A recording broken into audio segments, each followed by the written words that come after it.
Mother, man. Hey, what's up, everybody? This is Adam Jarvis. You're listening to Murder Metal Mayhem.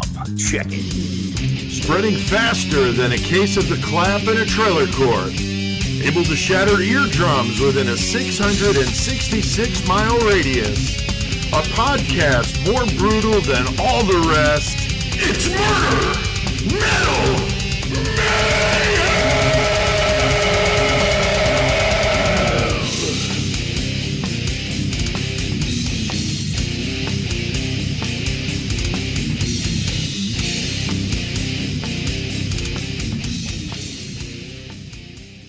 What is up? Chris Shawback. How you doing? On Pete Altieri.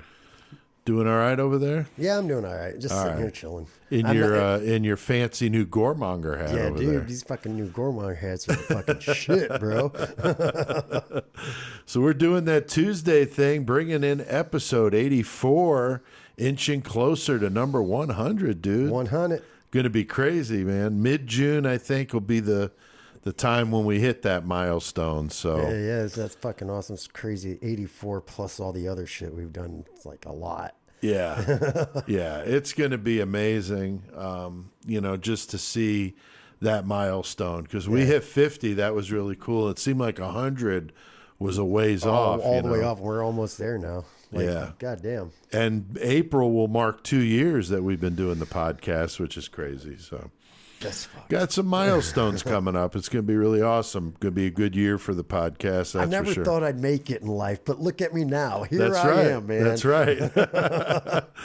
Now, last week we did a brutal rewind on King Diamond, Merciful Fate. We hope you guys dug that. We just passed 750 listens at the time of the recording. Yesterday when I checked it, it was exactly at 666. I saw that, yeah. I was like, hell yeah. So I had to post it. So, but thanks to some Danish listeners, I believe, we jumped up to 750. So thanks, some new listeners that probably saw my post on the King Diamond Merciful Fate Coven fan page. So and numbers are expected. Like you said, it's as specific as the topic was. Like, not everybody's gonna be like, oh, I'm gonna listen to that. Some people are like, right, because it's a very like if we did like grindcore, there'd be a very group of people that would love it, and then a lot of people like, I don't like grindcore. I'm not gonna listen to it. Exactly. So understandable, but still nothing to sneeze at with 750. That's awesome. Yeah, thanks, motherfuckers. It gets a very specific audience, and it is a short 30-minute episode as compared to these marathons we do that are 2 hours plus now. So the next brutal rewind is going to be on Henry Lee Lucas in light of that Netflix documentary that brought up some serious questions about the legitimacy of all those confessions. Man, it's not so much definitely out there, and we had a lot of fun joking with about Henry Lee Lucas when we did that episode with him and Otis Toole. His seeping missing eye and shit. Yeah, I mean, that's a good episode to listen to, that Henry Lee Lucas one we did. That dude is a nut. Him and Otis. Yeah. And so, that's definitely called into question, is all those confessions. So we thought it was worth a 30-minute revisit of Henry Lee Lucas and talk about that. And that'll be the next brutal rewind. I think it's in April. It is the second week of April. And that's, of course, brought to you exclusively, Chris, by Shakers. Shakers Cigar Bar in Milwaukee. Hangmantours.com. Book a tour of your own today. It's a great place. We love it up there. We've talked about it so many times, but it's awesome. We had a blast here last weekend with the former guys from Low 12. That was really cool. A bunch of motherfuckers hanging out that time. Yeah, it was a good time, man. Everybody had a good time hanging out. The episode was about 2 hours and 20 minutes long. We did our feature, of course, on John Wayne Gacy. Now, if you're a Patreon member, you've already heard it. You've already got it if you're a Patreon member. Yeah, right now, you ain't got to wait till February. Yeah, you've already listened. Boom. So that's why you need to join that 666 club. But if not, you'll have to wait until February 20th when it goes live as episode 87 while I'll be on vacation. Really fucking kick-ass. Very happy with the way it turned out.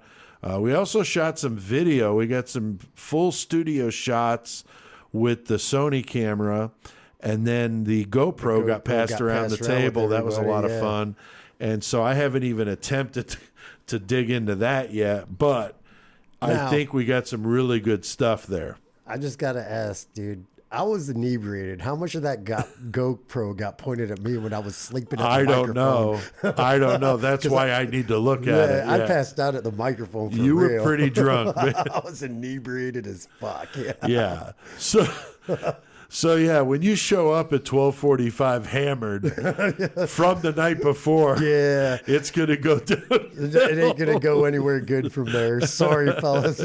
Sorry, folks. So I don't know. I have to look at it. So we'll see when we get looking at that. But yeah, you'll definitely not want to miss Chris passed out at the mic during that episode. Hey, we did have a good time recording some new commercials, though. We did. We got 4 new commercials. Benoit follow-up, Anger Management. Oh my God, that was so bad. It's really brutal with Meister doing the Benoit. You thought the last one was bad. Holy shit. Yeah. So we did some good ones. We'll play one tonight for you. For our feature. That's right. That's right. The Richard Speck School of Nursing is the commercial, and we'll play that at some point tonight. So, but anyway, yeah, February 20th, that Low 12 episode will be on live where you can hear it. If you're a Patreon member, you can get it now. Get it right now. We got a new Albert Fish mask from Sick Rick up on the wall. Dude, looks fucking wicked, Dude, man. the blue in the eyes is just like, I ain't gonna, sorry I'm using this word, it's mesmerizing. It is. Like it's the blue really in creepy, the eyes man. is fuck, dude. And do you like the edition I have of the Grace Budd letter in a frame? Yes, you did get it. Nice. Awesome. Yeah. We were talking about that. Yes, yeah, we were. I just noticed that. Fuck yeah. Yeah, dude. now it's not the actual letter or a copy of the actual letter because the actual letter's in cursive. Yeah, and you can't read and that it's shit. almost impossible to read. That is kind of a simulated version of it, but the text is all there. The text is legible, yeah. And I thought it looked cool. So the other one would have been like, cool that it's the letter, but nobody could have read it. So right, exactly. Because So anyway. I've looked it up, and it fucking... it almost looks fuck like is fucked another to me. language or something. Really, It's like, weird. Seriously, almost looks like... Yeah, it looks like Arabic or some Middle shit, Eastern, yeah. Arabic. Yeah, it looks very strange. So anyway, sickrickmasks.com, amazing work. Rick does all the masks that we've got here. We've got 4 of them now, so we got a growing collection of Sick Rick in here. So tonight we're going to talk about another Chicago killer. Yeah. This time we're going back to 1966 and that pockmarked slayer of 8 nursing students, Richard Speck, man. Pockmarked. Yeah, I look up pictures of him. It's like, ooh. Yeah, it looks sorry, like he's bro. been like bobbing for French fries, man. He's fucking rough. In the deep fryer. Yeah. So we'll go from his troubled childhood to titties in prison time. Titties in prison. For the end of his fucked up life. It's going to be a good one for sure. And an episode that Chris and I have been waiting to do for some time, dude. We've talked about it for a long time. We talked about doing a Speckathon where we're like just we did with nothing but Zodiac. Speck. But we decided, we'll tone it down. Well, also because we've done some long episodes. I think in the beginning we never thought we would do 2-hour episodes. Yeah, we were doing started out 1 hour, one and a half. Okay, that's cool. Now we're like, So I think we might have thought in the beginning that this would have been too much for an episode, but really the way we do them now, it's fine, you know. Yeah, it works. So it's going to be good. The murder's the biggest part of the whole thing anyway, for the most part. So like, it is. It is. So, you may have seen Speck portrayed on Mindhunter. I know a lot of people are into that show. I love it as well. It was in the first season, episode 9. I just watched it again the other day just to re-familiarize myself with it, especially after doing this research, and I've got some comments about that later. So, right. So it's cool. Tonight we got CK waiting on standby over there on Wildman Street in Danbury, hatting capital of the world at one time, Danbury, Connecticut. To weigh in on the passing of drummer Neil Peart, and the metal feature will be on Rush. While a lot of people might not consider him a metal band, I don't think I would either. Still very influential, Very influential, and the early stuff, the heavier stuff, could definitely be like a progressive metal for sure. Right. Later, they got more into the keyboard stuff, not so much. But I think the early stuff definitely is metal. And like you just said, Chris, rightfully so. A lot of influences there. Bands like Dream Theater, Fates Warning, Queensryche, countless others have said Rush was a huge influence. Right, especially Neil Peart's drummers. drumming, Yeah, dude was ridiculous. Totally ridiculous. And as a bass player, Geddy Lee, unbelievably good. So certainly nothing, just a great band. So CK also, though, has a couple of Mayhem stories he's We're claiming. gonna hang out this week. Fuck He's yeah. had some rough ones over the episodes with his bag he The one left with at the the bag, restaurant. Pretty bad stuff. So I'm anxious to see what CK's got in store. So he's ready. So he'll be here through Metal, Mayhem, and the outro. So he's going to stay on through the whole rest of it. So that should be kick-ass. Got a new killer cage match to do tonight, dude. Big thanks to some listeners out there we digging got it. Samantha Reinhardt, Ray McFalls, and Steve-O Morningstar. Giving us Yes. some numbers for this battle. It ain't a battle royale, not tonight. It's an interesting battle, though. We Yeah. got a strange matchup with the boy killer, old Jesse Pomeroy, going up against who, Chris? That bitch that fucking drowned her kids in the bathtub, Andrea Yates. Yeah. So we got a woman that drowned her kids in a bathtub fighting like what was he, like 11 or 12 when he went to prison? He was young, you man. talking Pomeroy. about Pomeroy? Yeah, I think he's like 13 or Yeah. 14, something like that. Yeah, he was a young kid. So, and in solitary for 60 years. That's pretty rough. So that'll be a good I fight. can't even fucking imagine, dude. Dude, that's awful, man. It is seriously I mean, awful. but you killed motherfuckers, so I guess. I know. He Deal did with some it. really nasty shit, but God almighty.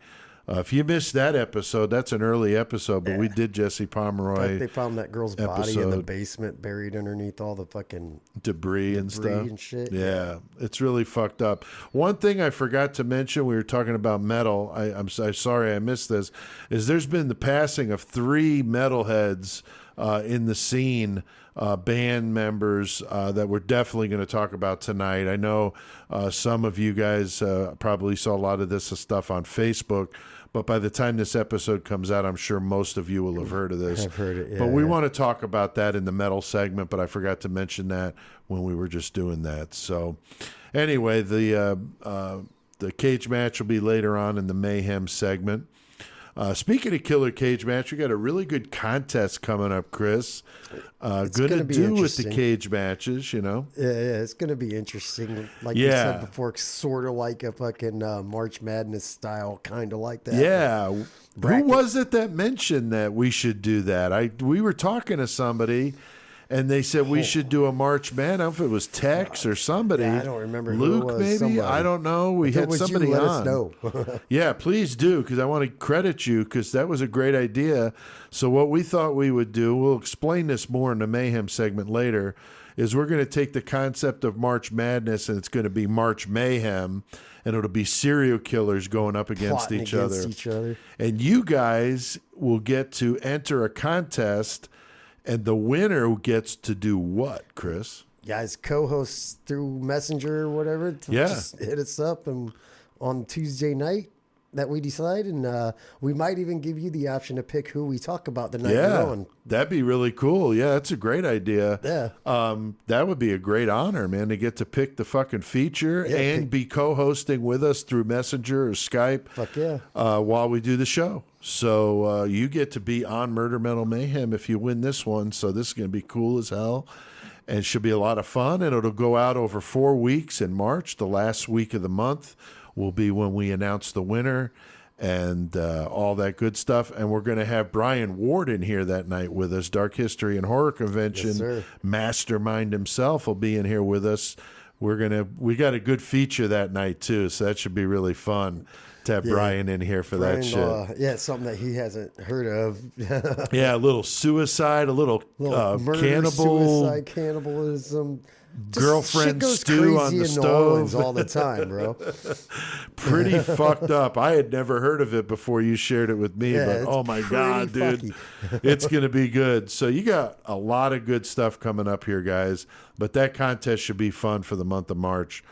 Our new book, the coffee table book that should be nowhere near a coffee table, arrived from the printer. Chris, what do you think, man? It's fucking amazing. And my test great. copy that you got, everybody that's looked at it's like, fuck yeah, dude, I definitely need to get one. Oh, so yeah. now they're in. That's right. They're in. Yeah. We got some advanced orders that went out. Thank you. They go out with the new Joe Matheny Cannibal sticker, dude. What do you think of that? I think it's great. Dathan's artwork's fucking on there. Get your cannibal on. Fucking. That's right. Ooh, little Joe Matheny artwork there from Dathan Engel, who did the artwork for this book. So go to our Facebook page or check out the episode description for a link, because you want to order this. It comes out officially January 31st, but they came back from the printer a little early, so fuck it. We're selling them now. Sell them now. So go on and get one. Get a free sticker with each one. The offer for the free 8x10's over because that was passed. It was an early pre-order type of thing. But now that they're in, that deal's gone, but you can still get the book. $10 plus shipping, and get a couple free Joe Matheny stickers with that. Thanks to sponsor spellboundeffectsandart.com. Tony Campagna is fucking amazing, dude. We've been talking about it. The lamp is sick. Gotta make sure we get his artwork in on all our pictures, all of them. Holy shit. God damn it. Yeah, dude. the forearm is still probably my favorite, just because it's so sick looking. That's a staple. So real. And the lamp is amazing. Tony is just fantastic. So spellboundeffectsandart.com. Go check it out.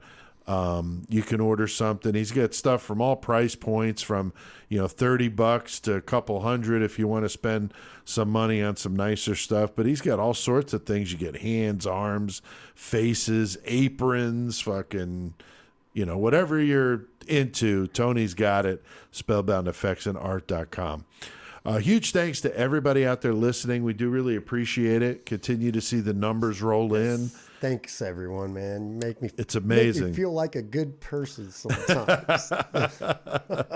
It's always cool to see new cities showing up. Danbury, Connecticut is still kicking ass at number 2 behind Chicago, but Bloomington, Illinois, right behind them. Our international listeners still kicking ass. Horns high to some new people in Ireland checking us out. Ireland moved into number 3, beat out the UK by a few. I like beer, too. Yeah. Got St. Paddy's Day coming up. So thanks to all our Irish listeners out there and everybody internationally and within the U.S. Everyone, thank you very, very much. That's really awesome. And also a little surge in the Danish listeners from Denmark, maybe because of that brutal rewind on King Diamond. I don't know. Yeah. So thank you for listening and spreading the word like a case of the clap in a trailer park. So, well, Chris, we got a lot of shit on our plate tonight. We got 8 dead nurses in Chicago and a dude with some giant man titties in prison claiming to be the killer. So what do we need to do, brother? Let's get our man tittied murder on.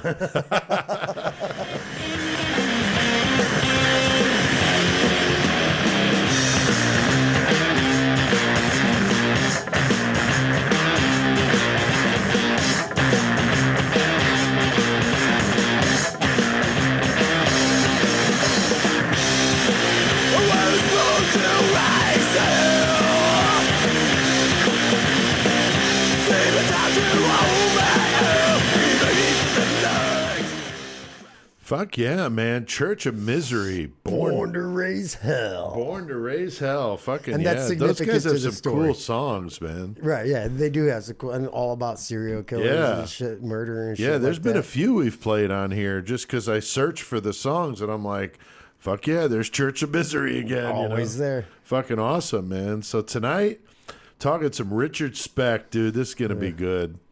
Very fucking strange fucking situation with this dude. He did have kind of a weird growing up and everything, but what he did was just so random.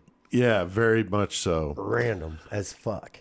Now, he's not a serial killer. A lot of people would call him a serial killer, but I kind of did some research. No, he's not a serial killer. With the Peter Vronsky book, Sons of Cain, and he would be classified as a mass murderer. So he killed everyone in one shot in the same place at the same time. Like, I mean, it was late one night into the next morning, it took a but few hours, whatever. But it was still at the same group event, of people, same legit spot, right? And it wasn't one after like the other. He went all over the place killing people. He just whacked out, man. Yeah, it's fucked up because he killed 8 fucking girls, eight nursing students at the same time over there in Chicago in July of 1966. So very, very bad. Tortured, raped, murdered. His jailhouse tattoo, "Born to Raise Hell," on his forearm would be an important part of his capture later on, which is kind of interesting. The way he's caught. The murderers were dubbed the crime of the century by some at the time and got considerable media attention, especially in Chicago. But, he gets kind of forgotten. I think he gets caught up in the Manson. Vietnam was a huge thing in the news all the time. Yeah. And it was kind of like, obviously, this is like freaking 12 years before I was born. Right. So, like, I didn't know about it, but it's close to home, though. Oh, like, sure. Trial and everything, boom. Oh, yeah. I mean, I wasn't even born yet when this happened, so it was fucking forever ago. Right, yeah. There was also a lot of racial unrest in the country at the time, so you just had a lot going on. The first man on the moon in 1969. You had all these different major events going on, and I think Speck just kind of gets lost in that. Washed over, yeah. Now, he becomes front and center when Bill Curtis did his story in 96 that showed him with those big old titties, dude. Sucking dicks, snorting fucking coke. In prison. Pretty fucking crazy display in a prison cell. And people were outraged, man. Yeah, it changed Illinois fucking... not judicial, penitentiary. The prison system. Yeah. Yeah, because people were like, this should not be going on. How is this fucking happening? What the fuck? There's like actual video footage and they're just chilling. So yeah. So we're going to talk about it in more detail, but it's just a little snapshot here of what we're going to be doing tonight. So now, according to Dr. Peter Vronsky, Speck would be part of what some would call the golden age of serial killers. Even though Speck is not considered a serial killer by most definitions, Vronsky's book, Sons of Cain, gets into that and cites many other examples of killers from the 60s, 70s, and 80s. So he looks at that as the golden age. And when you think about it, Chris, a lot of the big names fall in that 60s, 70s, 80s. 100%. Like huge. A majority of the ones we've talked about are the bigger name ones, in that era. Nowadays, motherfuckers just out in the open, don't give a shit. I'm going to kill somebody. I'm going to kill them. Right. Which is fucking stupid, too. Of course. Now, we've joked around about Speck quite a bit since we started doing this, and I know we talked about doing a full episode like we did with Zodiac, but we thought it would be cool to just do a typical episode and work him in. So we hope you guys dig it. And for those of you from Illinois who remember all that media attention those prison videos You're old got, as fuck. we hope that you think we did it justice. So always try to do the best that we can. Now, he's born in December 1941 in the small western Illinois town of Kirkwood, a big metropolis, barely over 500 people. Half a grand. Not too far from where Jenny was born and raised, which is kind of funny. Right. Not very far at all. No, it's not at all. So it's kind of funny. I was giving her a lot of shit about that. Speck was the 7th of 8 kids born into one family. Jesus Christ. Jesus. Both he and his younger sister were considerably younger than the older siblings. Yeah, I think, wasn't he like 10 years younger? Something than like that. It was quite a distance. Big gap. So a little oops situation probably. Family moved to the large town of Monmouth, Illinois, where his father worked in a factory. But when Speck is 6, his father dies suddenly of a heart attack at age 53. And this obviously devastates the kid, but he was very close to his dad. Yeah, he looked up to his, he used to fish with him. His dad was a really hardworking guy, good dude. So it's unfortunate that he dies when Speck is so young, because the next motherfucker would not be so fucking nice. Not so much. And like his mom wouldn't allow alcohol or anything in the house when his dad was around. Right. Like if his dad drank or anything, she's pissed. Like right. Yeah, so apparently she says fuck it because she's got 2 kids at home. The others and are at moved that out. time it was tough for a woman with children to find somebody that was willing to marry her or take her, help her take care of the kids, And so she meets this traveling salesman. Yeah, the That's that old classic piece of cliche. shit. Now, I don't know how she would have got along in Shawback Nation, though, with the way she was so against drinking, Bitch, you better get out. Have a beer or something, goddamn. So you wonder if she really loved this traveling salesman or if it was just the idea that she found somebody to help her, whatever. Raise the kid. Like, he didn't raise the kids well, though. Right. He was terrible. He's the opposite of the father. Drank heavily, 25-year criminal record for things like drunk driving and forgery. He married Speck's mother in 1950, and they moved with the 2 younger kids to north central Texas to the small town of Palo Pinto, about 40 miles from Fort Worth. The stepfather was beating Speck's mother. He's beating the kids. What a difference between them is unbelievable. To having a dad that you actually do fun stuff with, takes care of you, disciplines you the correct way, and then now you got this dude just getting going all nuts, fucking dumb and beating me up, beating my mom. I'd have killed the motherfucker right there. Well, yeah, I mean, most of us would, I mean, that's fucked up. Yeah, you don't touch my mom, bro. The marriage is definitely heading into a fucking wood chipper, I mean, it's just not a good fucking ending to this. Now, speaking of wood chippers, we did that wood chipper love episode. Right. I think that was number 2, if I'm not mistaken. If you missed that shit, wow. Dude putting his wife through a wood chipper and getting caught, though. That was kind of funny how he gets caught. But I thought Orange wood coats. chipper mention was worthy there. Wood chipper love, episode 2, I think. Chris, you got another case of troubled situations at home, physical abuse, and then you add to that the really over-the-top religious mom. Yeah, his mom was Dude, what the super fuck, religious, man? I don't know. I just feel like I feel like it's strange that the religion always comes into it. Like, I know. It gets pushed on these people, pushed on them, and they just snap out. Like, It does and seem it that isn't- this is so often, like you said, they're pushing it on them. They're really militant about it, and then Right. they just fucking lose it. I'm fucking They freaking rebel out. against it. And even what they do has nothing to do with the religion. Right. But something in their brain just snapped. Right. And popped and said, "Done with everything." Fuck Yes. it. So, I don't know. So yeah, it's a train wreck here. Over the next 12 years, the family moves to Dallas and has 10 different addresses in some pretty shady fucking parts of town.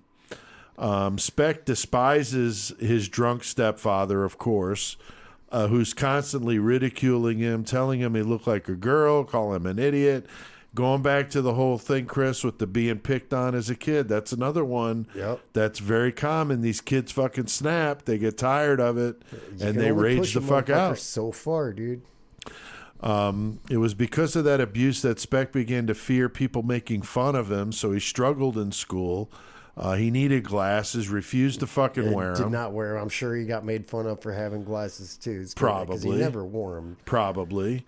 So now he can't read the board, so he's fallen behind in his classes. 1957, just before his 16th birthday, he drops out of high school. He's failing every fucking subject. And he's basically known just as a fucking punk who's constantly in trouble with the fucking Always cops, in trouble. I mean, when he started drinking, he was like 12 years old. And Yeah. he like got in trouble, like had juvenile jail time and shit for it. Oh, yeah. Which is pretty fucked up right there. Yeah, I mean, like you said, he starts drinking at age 12. God damn. I mean, I grew up in the cornfields in the country. I had my share of alcoholic beverages. Like, I remember being a kid, like 8 years old, and stealing my dad's beer when he wasn't looking. That ain't no bullshit. It's happened. But I mean, he was like regular. He was drinking like I drink, like drinking. Right. At 12, I'm like, holy fuck, dude. Yeah, that's pretty fucked up. And he starts this 8-year run of him getting into trouble with the cops. Probably the main reason Speck kept getting into trouble and making dumb decisions was that he was drinking like a fucking animal, fucking 24/7. You're 12, 13 years old and just kind of, your brain is, you probably don't remember any of it. Honestly. Probably not. His first arrest was for trespassing. It was followed by a string of misdemeanors. Like we find in a lot of these serial killers, petty crimes, dumb shit, like Charles Ang, just a kleptomaniac. Just like anything to like kind of get off or whatever. It's like a drug thrill. Kinda. Yeah. Yeah. His stepfather was known to have been physically abusive, which we mentioned, and he suffered a serious head injury. There we go again. From a bad fall from a tree that caused blackouts later on in life. And Chris, here we go again with the fucking head injuries, man. Always the head injuries, man. Like we said before, huge percentage of these people that do this, they've hit in the head by a swing, brick, right? Fell out of a tree, right? Hit by a train, right? Football players, whatever. Like the head injuries, I feel like is a huge thing. It is a huge issue. It really is. And this guy, you start crossing off the fucking things off the list: head injury, picked on, abused, mom, very dominating with the religious shit, abusive stepfather, right? Fucking all that, like just, all that stuff. Alcohol, throw that one on the fire. I mean, goddamn, it's like there's no way but down for this guy to go here. Not unless he's got that right mindset, which he don't. He does not. 1961, he meets a 15-year-old girl, Shirley Malone, at the Texas State Fair. Must have been a nice little courtship there, Chris. After 3 weeks, he gets her pregnant, and they get married and moves in with him and his mom and his sister. That had to be a special sight because his stepfather fucking bolted. He left for California, so his mom and him split. And I can't imagine the mom being too nice to old Shirley when she shows up pregnant after only 3 weeks, dude. Like, especially with all the religious shit, because she's like premarital. I'm sure she's premarital sex, fucking right. And now you have. So at least they're married. Yeah, okay. I bet you she was part of the reason they did probably get married. I bet. Probably. Like, oh, hold on, you guys have to get married now. You're pregnant. You bet this isn't happening. Right. But you know that it had to burn her ass that the girl was even pregnant at all. Yeah. And now he's got her coming to live with him and shit. Yeah, it had to be a little interesting there with that all going on. So Richard drops the stepfather's last name and uses the last name Speck instead. He continues his drinking, getting into trouble. Misses the birth of his own daughter because he's locked up. Jail. After getting into a fight in a bar. Dude. Yeah, I mean, that would be terrible. But he didn't seem to care. Can't get that shit back, dude. No, you can't get it back. And he didn't seem to care, though. No, didn't give a fuck. He did not seem to care. No fucks given here. No. 1963, gets busted for forgery and burglary, winds up with a 3-year sentence that he served at the Huntsville prison in Texas. That's the one we've talked about before where they do the executions. He does not have a very good time there. They beat the shit out of him. A lot. And probably raped him, guessing. But he lucks out, dude. He only gets 18 months and gets out. So at least he didn't do a full 3 years, I guess. Only half of it. Right. A little over half of it. Right. Now, only a week after his parole, he attacks a woman with I saw the 17-inch knife. I mean, at what point do you call a knife a fucking sword, dude? I mean, that's a big-ass fucking, that's like machete style. Yeah, that's not a knife. Like you said, that's a machete, dude. Like, yeah, that's pretty crazy, man. But he attacks a woman with a 17-inch knife and get busted a few blocks away after she screamed and forced him to run. He gets more time, sent back to Huntsville, more fucking beaten up, more fucking sodomy. But due to some glitch in the system, he winds up only doing 6 months and he's let out again. Here we go again. It seems like he's pointing all his anger at weaker victims than him, and unfortunately hurts lots of young women before he even started to fucking kill. So pretty fucked up shit. Now, Chris, this is one of those common things we hear. They get chance after chance to straighten their life. let out of prison, and they just keep fucking it up. How the fuck does he get out only 6 months after attacking that woman with the knife? I don't know, but I can guarantee you I'm not going to take a 16-inch blade, go out and try it and see how fast I get out. 17. Oh, yeah, I'm sorry. 17-inch blade. Go out and try that, see Right? how fast I get out, because I ain't about that life. Hell no. no. Now, But yeah, the fact he got out so quick on that is just ridiculous. it is man. ridiculous. After his release, Speck gets a job as a truck driver. This is fucked up. As much as he drinks, he gets in 6 accidents in 3 months. 6 accidents in 3 months and stopped showing up for work. Do you think he just stopped showing up because he's like, man, I'm going to fuck up another truck and I'm going to get fired. I might as well just stay home, dude. Holy shit. 6 tracks in 3 months. Like, holy, yeah. That's I like think every after- other week he's getting in a after wreck. like the second or third one, if I was the company owner, I'd be like, look, dude, this isn't the job for you, man. I mean, you can't do this You no can work more, on the man. loading dock or something, but you ain't getting You ain't behind a driving wheel. my trucks no more. No.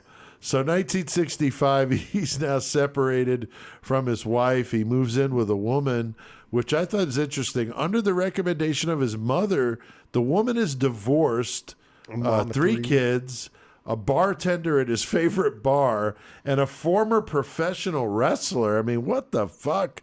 It sounds like that match is like a good sitcom or a fucking reality show. Right. Basically, know? just to have him go over there and babysit her kids and shit. Right. Because Richard's the best guy to be a babysitter. Yeah, right? Yeah, she needed somebody to watch her kids. So, yeah, of all fucking people, you're putting in charge of that. This guy that's been criminally active since he's 12. Right. Can't stop drinking for shit. Attacks people with huge ass knives. Yeah, let him Right. watch your fucking Yeah. kids. What the fuck, man? I thought the professional wrestler thing was Yeah, funny. that though. is pretty funny. She I had to didn't be see a real that. treat, man. Oh, I bet. She probably beat his ass all the time. Probably. So he's constantly hanging out at the bar where she works, of course, gets into a fight, stabs a dude. Speck's mother gets him a lawyer, winds up getting the charges dropped This for a is $10 fine. Fucking $10 fine for stabbing a motherfucker, dude. How fucked up Holy is that? shit. And Then the he doesn't motherfucker even pay it. Doesn't pay it. So then he has to do 3 days in the fucking jail It's like, to cover it. I mean, Fuck it. I guess it's only 3 days in jail. He's like, this $10, I can go buy some booze. Fucking Right. the 3 days, I'll just sleep the whole 3 days away when I get out. Right. But I mean, still, it's a $10 fine for stabbing a motherfucker. I know, that's fucked up. Pretty good lawyer, I'm guessing, huh? Fuck. So, March of 1966, Speck buys himself a car, robs a grocery store of 70 cartons of cigarettes. Just I thought starts this was slanging funny. them out the back of his car. Right in the parking lot of the store he stole them from. Like, What the fuck, dude? like, dude's got some cojones, I guess. Either Jesus. that or he's just dumber than fuck, Oh, he's man. stupid as fuck. He abandons the car, but it's traced back to him, where he's issued a warrant for burglary, his 42nd charge in Dallas alone. Dude, what the Damn. fuck? You got to remember, he started doing this, going to jail in Monmouth, Illinois. Right, when he Like, was 12, you know? And that's 42 in just Dallas. Yeah, Holy unbelievable, shit. man. So he knew more prison time would come from the charges, so he gets on a bus and heads to Chicago, man. Going to He's just Chirac. like, fuck it, you know? Fuck this. I mean, it is the fucking hugest murder fucking city in this goddamn country. Yeah. So, I mean, might as well go to where Might you as can well get away with it. try to blend in. Right. He's in so much trouble all the time, dude. It's amazing that the state of Texas didn't lock his ass up, throw away the key. No, man. for real. The fact that he didn't stay in prison in Texas longer is super fucking surprising. Yeah, because Texas is, like Tex was saying, is pretty tough, man. Yeah, they don't give a fuck. So I don't know. Speck stays with his sister Martha for a few days in Chicago before he moves back to Monmouth, where his brother hooks him up with a good job as a carpenter. But Chris, he can't seem to stay at fucking on the straight and narrow, dude. He No. can't get his shit together. I don't know Finds what out it his was about- ex-wife gets remarried and he that's what it flipped the was. fuck out. Why couldn't he just let it go? It's your ex-wife, like your ex-wife. Obviously, you didn't want to be with her. What the fuck difference does it What do make you care? Right. And he starts spending more time in bars, as if he wasn't doing that already. Taking up residence in this sleazy ass fucking hotel. Can only imagine how fucking skanky I've been it through was. Monmouth so many times. I wish I had fucking. I actually Googled it to see if it was still there, and I don't think it is, but there were pictures of it from back in the day, but you can't really tell from the pictures if it's nice or not. Yeah, I like I said, it I've might been be through okay. there so I don't many know. times. I mean, I don't know. I just thought just picturing him there would just make it seem like really skanky. Yeah, for real. He gets in trouble again wielding a knife on some guy in the bathroom of a bar near Burlington, Iowa. I mean, this motherfucker needs to just put the fucking knives away. Like, dude, I know Burlington's just down the road a piece, but God damn. put the knife away, bro. I know there's titty bars over right by the river right there. I've drove by them, but damn, put the knife away. Put the knife away. He just can't seem to get his shit straight, dude. Alcohol was definitely the problem. Just seemed to be constantly that underlying factor is the alcohol shit. It's now 1966 still, and an elderly woman in Monmouth wakes up to see a man in her house who fits his description. 6 foot tall, slender, spoke with a slight southern drawl. Which I find odd. I mean, I know he was in Texas for a while, but I don't feel like Texans have that draw like that. Yeah, I don't know. I mean, where I was near an army base, so everybody doesn't sound like they're from there for the most part. Right. But, yeah, I'm not sure. But he had that slight southern twang. So that's how, No she offense against remembered people from that. Texas. What's that? I said no offense against people from Texas. Of course Sorry, not. Tex. Of course not. He tied her up, raped her, and stole a few dollars before leaving the home. In a small town like Monmouth, of course, the police don't have to think too hard about who that was. A week later, a local barmaid from Frank's Tavern was found dead in an empty hog pen behind her house after being struck with an object in her abdomen that ruptured her liver. So, what the fuck with that? I thought it was like blunt force, just a hard hit, basically. Yeah, really hit her hard there. Yeah, it's really strange. Not like punctured it. Just fucking hit hard. Yeah. Now, the police had multiple reasons to suspect Speck for the murder because he was a frequent customer at Frank's, and he was the one that helped build the hog pen recently there. So that's kind of an odd coincidence. So cops went to the Christie Hotel to question him about the murder, but he's gone. Left behind in the room, some jewelry, from a recent rape. So they definitely knew, this motherfucker's gone. He's on his way back to his sister's house in Chicago. And as far as I know, no one was ever charged with that murder. I didn't see anything about that they solved it. So kind of assuming it was him. That they Speck did it, drop it, which right. I wouldn't say it didn't happen, but at the same time, you'd think you'd kind of want to get a little resolution. You would. The families usually want that, obviously. Yeah. He knows the heat's on in Monmouth, so he's definitely going to Chicago to try to blend in, like we were joking about, fit in. Nobody's looking for him. Because Monmouth, he can't get away down there. No, it's too small of a town, Chicago is just massive. Right. Monmouth's like 2 of Chicago's blocks, basically. Right. Really. Now, it was April of 1966. Speck moves back with his sister, who's ironically a registered nurse. I thought that was kind of funny. Now, she's got a husband and 2 teenage daughters. Another thing, probably not a good idea to have kids around this motherfucker. No, I don't think so. He didn't especially take care of girls, teenage girls.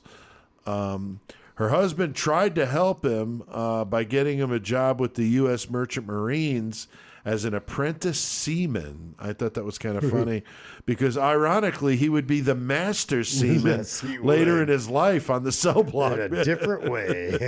That's right. It's spelled way different. He would go out on a couple of ships once having to be sent back for an emergency appendix removal, and another time sent back for drinking and fighting with another seaman. So he just can't fucking just stop. I mean, Knives and booze. yeah, I mean, he's just out of fucking hand, dude. Life is in total fucking turmoil. Speck is staying with his sister, but he's also staying in Michigan with this divorced nurse he met. He's got a thing for nurses, man. Yes, he does, apparently. Maybe he he loved also- his sister. I don't know. Maybe. He also stays in a couple different flop houses in Chicago and Michigan. I actually looked up what the fuck is a flop house. I mean, I know what it is, but I didn't really know for sure. And it's just a seedy, skanky hotel. You know, place nothing. to stay. It's just an old term. But I looked at it and I'm like, okay, what exactly is that? Explain to me, what is a flop So house? we go the extra mile here, dude, in Yeah, Murder right, Metal Mayhem. right? Going I the mean, extra mile. It could have been just like a crack house, where people just go fucking Well, sure, flop squatting down. and Yeah. shit. Yeah. Very true. He's drinking a lot still, about ready to totally fall apart. I'm sure his sister and her husband are sick of his fucking drunk ass. Honey, keep a your job. brother pissed in the hamper again. Can you please tell him to stop? And tell him I got him this job for a reason. He should try to keep the motherfucker. Honey, can you tell your brother to take a shower? He stinks. He stinks bad. I smell the fucking booze from last week on him. Right? So, he's just got to be wearing out his welcome there. He winds up at a union hall applying for his card, for his seaman card. It sounds funny. And his seaman card. Sure. That's that Beavis and Butthead in us, right? Bricktown House is right next door to the Union Hall. Of course, one of them is used by the Chicago Community Hospital and their senior nursing students and some Filipino exchange students. So, Chris, he's a ticking time bomb. He's worn out his welcome at the sister's joint. I'm surprised that didn't happen before. Yeah, it did. I'm sure it was on the verge of it, right? Yeah, he had to know it was coming, man. I mean, Yeah. They drop him off at the Union Hall with $25, and they're like, okay, You're out. have a nice life. Peace out, bitch. We're done. Good luck. Over the next couple days, Speck gets bumped from one ship due to somebody having seniority. He gets frustrated after the Union closes. He's got nowhere to stay. His sister gave him that $25, so he's like rolling in he's the like, dough. fuck yeah, I'm going drinking, boys. 1966. He's like, fuck it. He goes, hits the bars, and checks into an inn where he can stay the night. Meets up with a woman at the bar who he takes to her room. He rapes her and steals a pistol that she had. As you do. Right, apparently, when you're doing the Speck thing, I guess. Jesus. He goes back to the bars again. This time he's dressed all in black, doing a little Johnny Cash imitation here. With a switchblade knife. There we go again with the knife and the pistol. And I read in a book about him that, when he was asked why he always carried a knife, he was quoted to say, "I'm too chicken to fight with my hands." I'm So gonna stab a motherfucker. we'd rather stab a Don't fight me motherfucker. because you're gonna get stuck. I guess. At some point during the night, July 13th, 1966, he walks the short distance to the townhouse where the nursing students lived. And very hot July night, he's walking. And it's close by. Goes to this damn house. It's so bad. It's 11 o'clock when he gets there to the townhouse. He uses his knife to get all the girls into one room. And he uses torn bed sheets to tie him up. And like ripping them apart and just like laying the pieces over them as they're watching him do it. Right? Not sure what the fuck I'm not he's sure doing. what's going on. Like tearing them, like holding on. I couldn't even imagine the thoughts going through these ladies' heads as they're watching this guy like hold them hostage. Not basically hold them hostage. And he's just tearing up the damn sheets. You know it had to go through their mind. He's about to tie us up with these goddamn bed sheets, man. Oh, yeah. Like they had to know that. So it's gonna turn out to not be a good night for these ladies at all. No, not at all.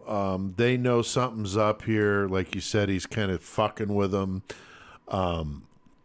He would say at one time in the beginning that he had raped all of them, but it would come out later that he had only raped the last one. His DNA was found there, but that was, of course, long before they could test it really for anything. One of the nurses, Corazon Amareo, hid under the bed and was amazingly spared. So she was fucking lucky. Yes. She was one of the Filipino nurses. She waits until 6 a.m.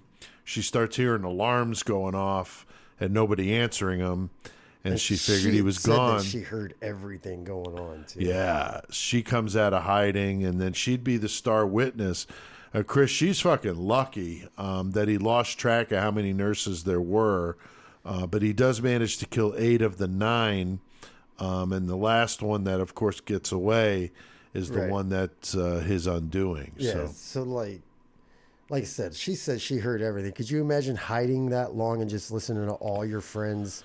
Oh, my God. That'd be horrible, the dude. stabbings and the rape on the one and everything being said.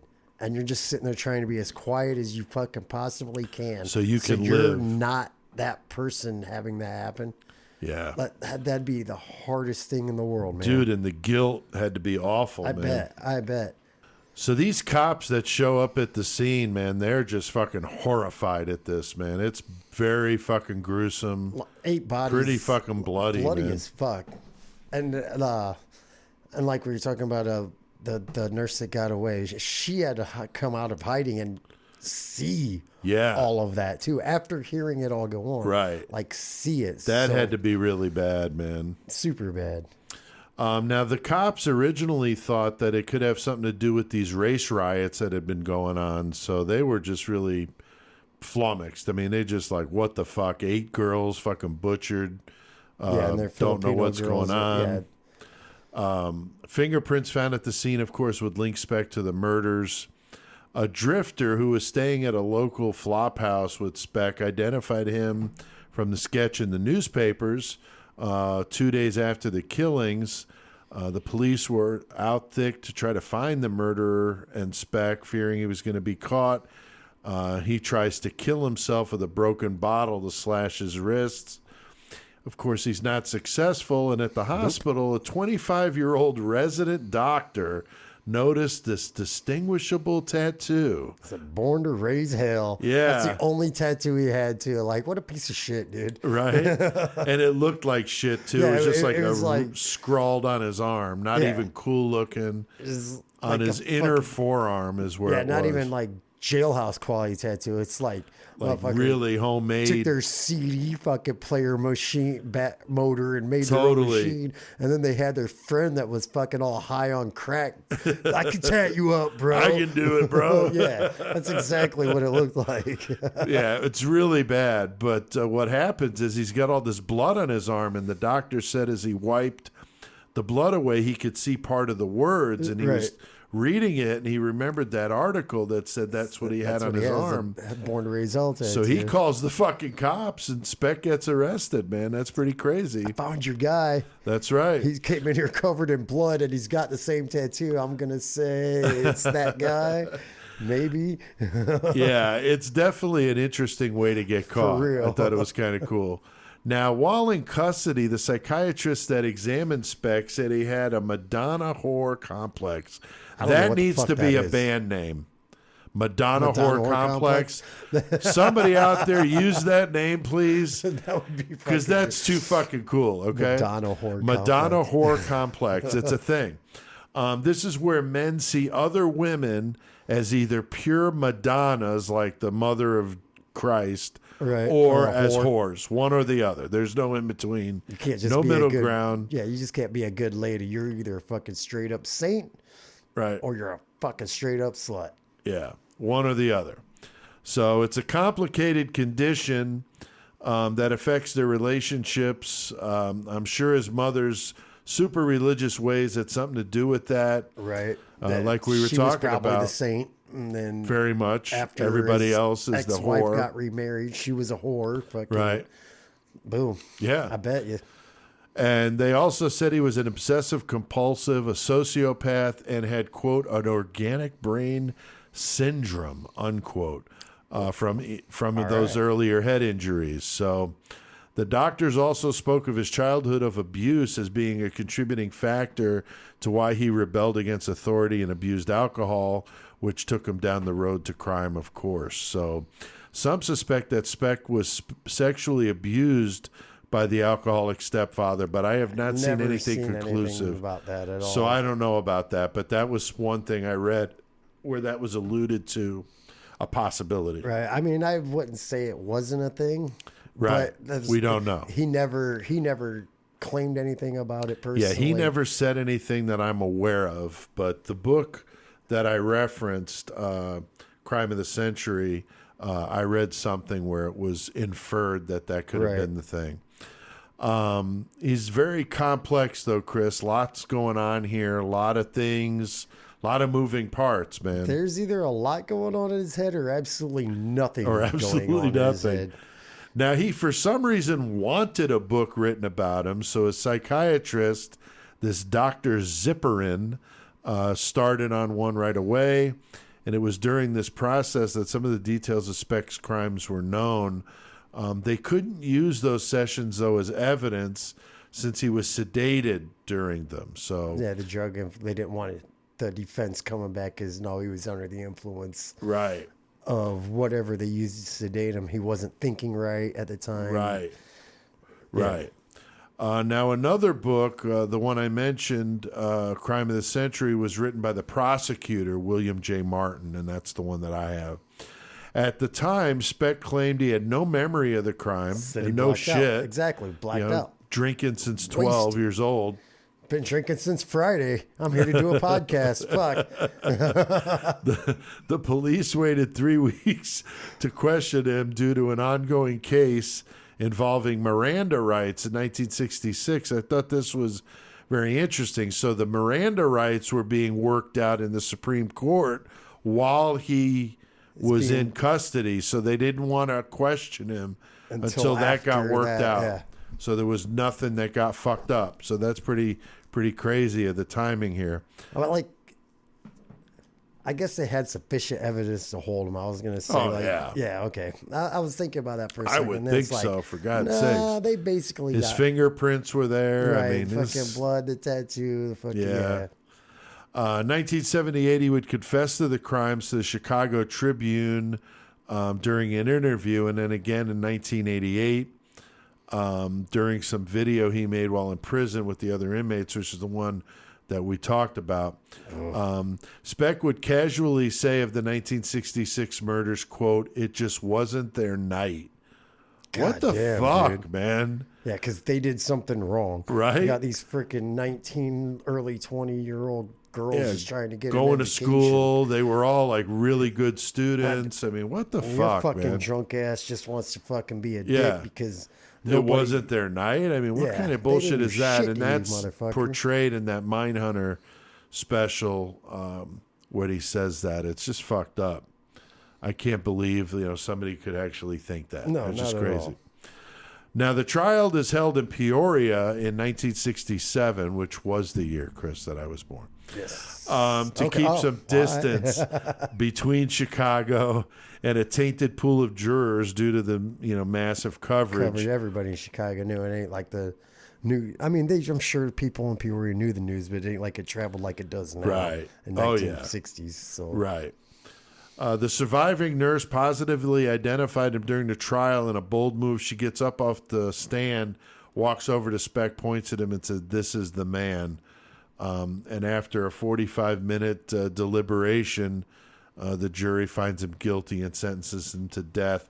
And they did say that her testimony and her going over and doing that was like the icing on the cake. The fucking deal right there. Yeah, they were like, he did it. It said that she was like looking at him with this look in her eyes. Intense. Like intense look, like staring at him. It's like, it's that fucking guy right there. Like, he did it. I remember everything. Yeah, that's fucked up, man.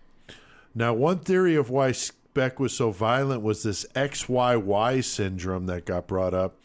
which is where he has an extra Y chromosome. Some believe that this was the reason, but many others refuted it as bad science. I don't know. Due to the courts finding the death penalty unconstitutional, his death sentence was changed to life, and he was given 1,200 years, Chris, but was denied parole every time. I think he'd be all right. 1,200 years ain't Yeah, that long. it's not that dude. bad. I mean, Every shit. parole hearing, it said, lasted less than 7 minutes. I'm sure he walked in. Yeah, and he's sitting at the okay. table, looks at Speck, and they're like, they weren't even talking about his case. About like, so what are we getting for lunch after we're done with this? Oh, Yeah, Richard, you could go. We denied you. See yeah, ya. okay, cool. Hey, Richard, see you later. Have fun in your fucking cell. Oh, and he did have fun in his cell.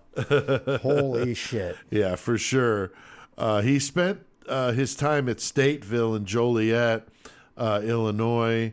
One interview with the guard that I saw mentioned that Speck was good at painting and asked to paint his own cell. And once they saw how well he did, the guards let him paint, and eventually he was like a maintenance worker with access to move around a lot more than the other inmates. So Yeah, he did move around with a lot of it. yeah, and this, Chris, is when things get a little crazy with little Weird. Richard Speck. Like, he was a weird person in jail. I mean, I guess it was his survival, man. I guess. Now, he was a model inmate and had the nickname of Birdman because of 2 sparrows he kept in his cell, just like the infamous Birdman of Alcatraz. I thought that was kind of interesting. Now, at some point, he did something. The prison stopped letting him keep the birds. According to a guard, he They threw tried to one take of the them birds away. into a spinning fan blade. And when he was Destroyed asked it. why, Chris, he said, what? Oh, shit. I don't know. 'Cause If I can't have 'em, nobody can. That's right. That's right. So they show something like that on Mindhunter during the FBI interview, which is not how it went down. But it does make for good TV, and that's just kind of the way that is. No, I'm trying to think of this. Like, the sparrows. Did he catch them outside when he was in the yard? I don't know. He- I don't know if they just got in his cell and he kept them in They're there. just I'm like not sure. fucking. I mean, it's like what's his name? Shawshank Redemption had the fucking bird with him all the time. Remember? True. Yeah. But I don't know. I just think it's kind of weird how these motherfuckers get birds all the time. I know. I don't know. I mean, I know Shawshank was like fictional, but still, like, Right. Yeah, it does seem odd. In the 1988 video, in his cell, that got a lot of people upset. It ended up in the hands of Bill Curtis, who, of course, we know is a journalist, Right. who put together a special in 1996. And the video sure shows Speck shirtless. There's enough S's in there. Shows Speck shirtless with breasts from an obvious hormone therapy and some silk women's panties. underwear. God damn. Yeah. Pretty rough, man. The hormones were smuggled into the prison. Talks about how he's now called the Queen Bee and very popular, apparently, on the cell block.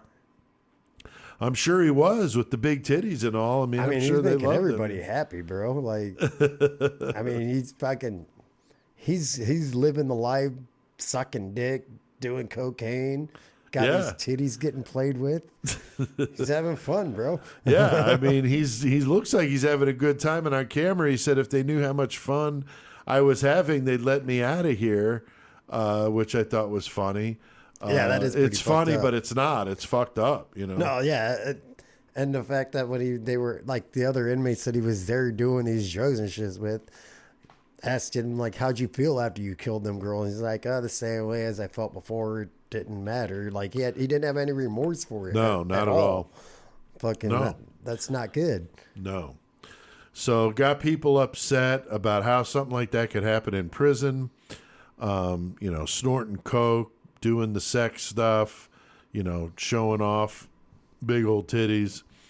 I remember that being on TV and a lot of people talking about it. I was back in Illinois by then, so Right? Yeah, and it's just weird pretty that fucked up. it's crazy that happened in prison like that, like an actual camera, like video camera recording, not like Right. surveillance cameras. Like this is like home video footage basically in the prison. Yes. And they just got this big old tray of cocaine just blasting off. And yeah. What the fuck, man?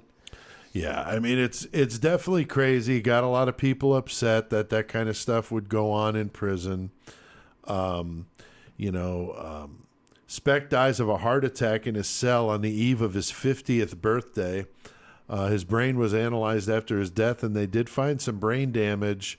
But doctors felt his issues stem more from the abuse he endured as a kid and the alcohol abuse starting at age 12.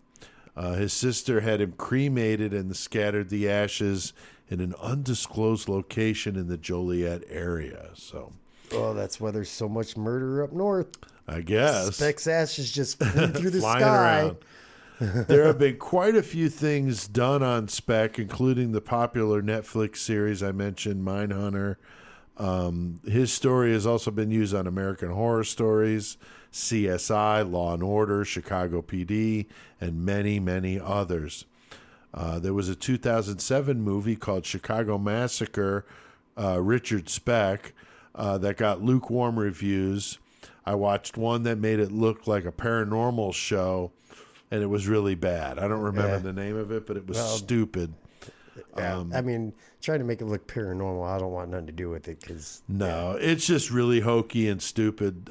It's from the 70s, so the quality is just, it's terrible. There were several bands that wrote songs about him, like Macabre, Church of Misery, and even Cheap Trick. So, nice. There were a lot of different bands on there. Now, the research that I did, for this one was watching some documentaries on YouTube, plus the book Sons of Cain by Dr. Peter Vronsky and The Crime of the Century by Dennis Brio and William Martin. I did also listen to a couple of really good podcasts. Yeah, listen to some podcasts. There was one on there called Those Conspiracy Guys from Ireland that was really good. I didn't see that those one. guys are pretty funny. Yeah, There's 3 of them, I think, and they're just kind of goofing around. And they're Irish. And they're Irish, yes. Yeah, they got cool accents.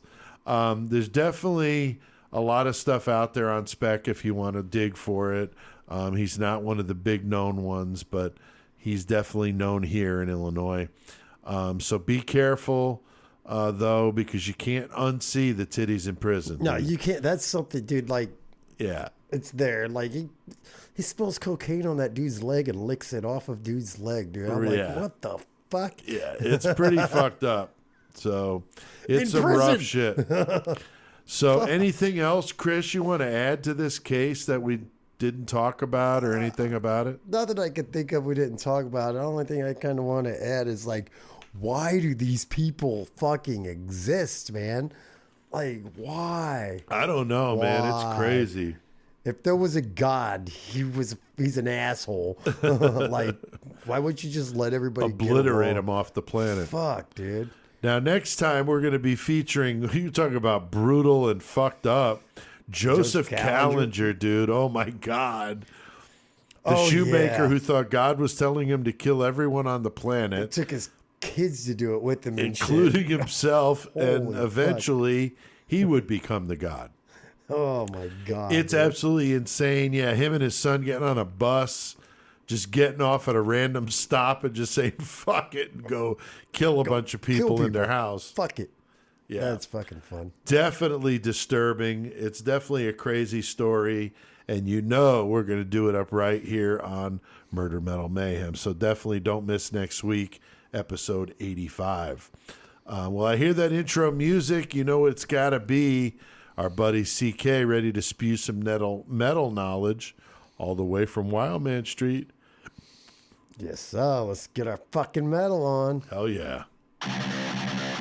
Known the world over as the master of metal, the crusher of posers, and Murder Metal Mayhem's knower of all things metal, hailing from Wildman Street in Danbury, Connecticut, standing at 6 feet of brutal, punishing madness, weighing in at 220 pounds of poser pulverization, the one, the only, toughest bastard on the planet, Chris C.K.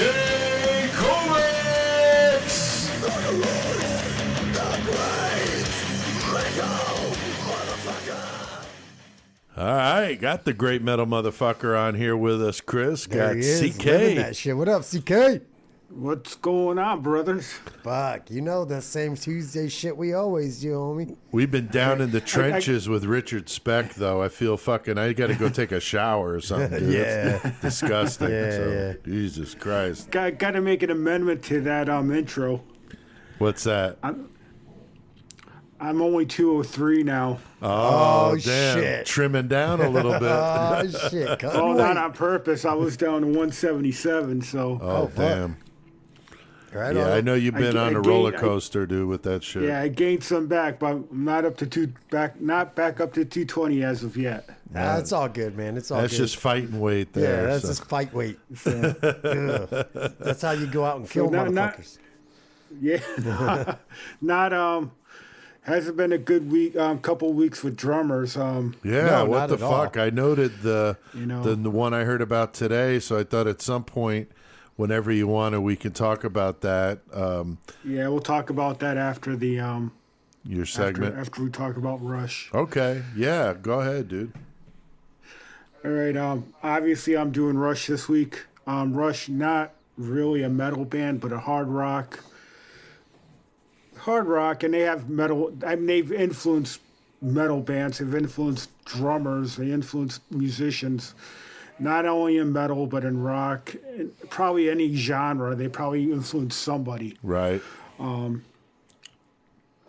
They started in '68 with Alex Lifeson forming the band with original drummer John Rutsey and a dude by the name of, let me find it real quick, Jeff Jones. Jeff Jones was the bassist and vocals at the time.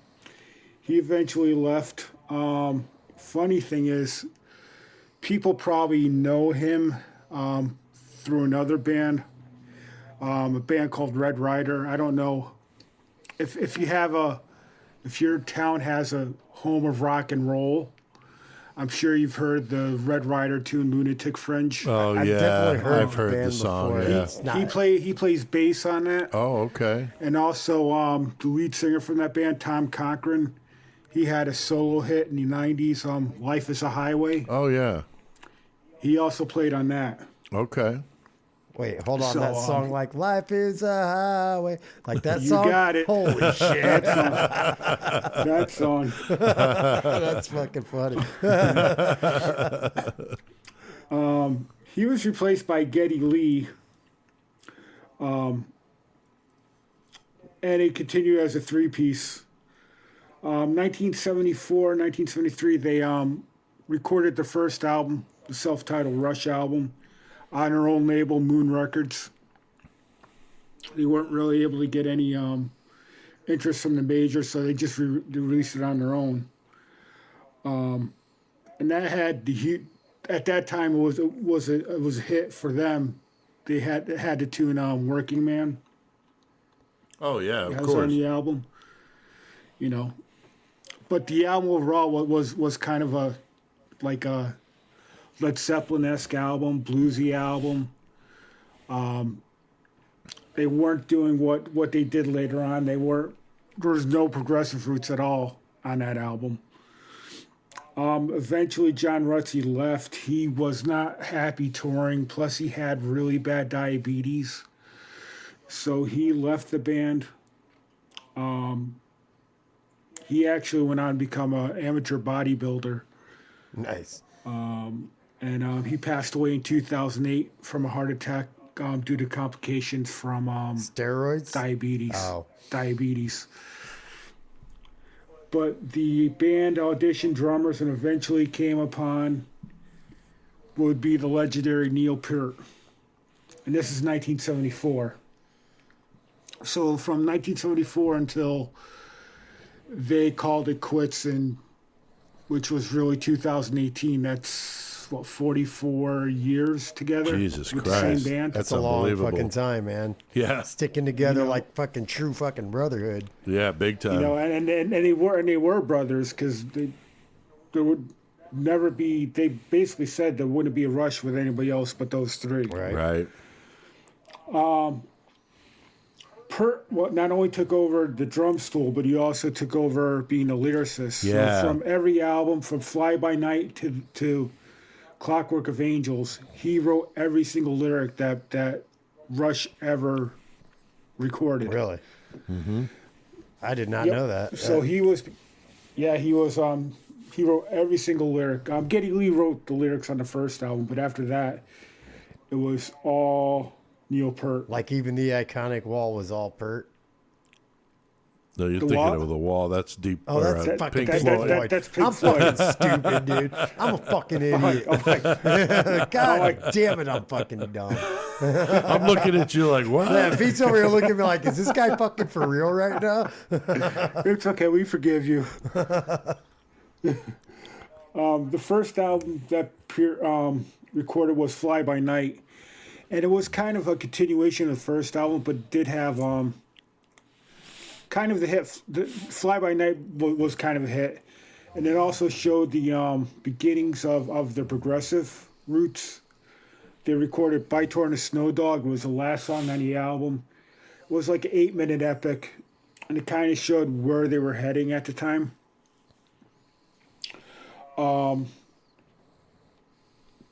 They quickly followed that up after touring with Chemo Brain. Chemo brain. Wasn't Oz, was it? No. Caress of Steel. And again, it was just more of a straight ahead album. It did have 2 songs. The Necromancer, which is a 12-minute track, and The Fountain of Lament, which is another track, which is extended. So it did show their where they were going at this time. Obviously, in a progressive format, progressive music they're trying to go into. Unfortunately, that album was not received well by the critics, and they were starting to lose a little bit of whatever momentum they had. And actually, when they toured for that album, they were touring in smaller places than they had previously during Fly By Night, and they called it Going Down the Tubes Tour. So Rush always has had like a humorous thing to him, and that just proves right there, that they took humor, even though they weren't performing in big venues, to call the tour the Down in the Tubes Tour. Right. Kind of funny. That is kind of funny. Now, after that, the label, they were signed to Mercury Records eventually, after the first album. Mercury was trying to get him to go in a more commercial avenue, should we say. And Rush pretty much said, fuck that, we're not doing it. And they recorded the epic album 2112. Amazing. Which was either a make or break album for them in reality. And a lot of that album, it was, the first side was actually the song 2112 was 20-minute epic broken into 7 different parts. And it's based on writings by Ayn Rand. So he actually gave credit to Ayn Rand on a lot of this, because if not, he was afraid he was going to get sued. I mean, that would make sense. Yeah, she's the author of The Fountainhead and Atlas Shrugged. So I heard he was very libertarian, because she's definitely a libertarian author. So I could see where he would have been influenced by her. I think that's interesting. Yeah, so definitely, it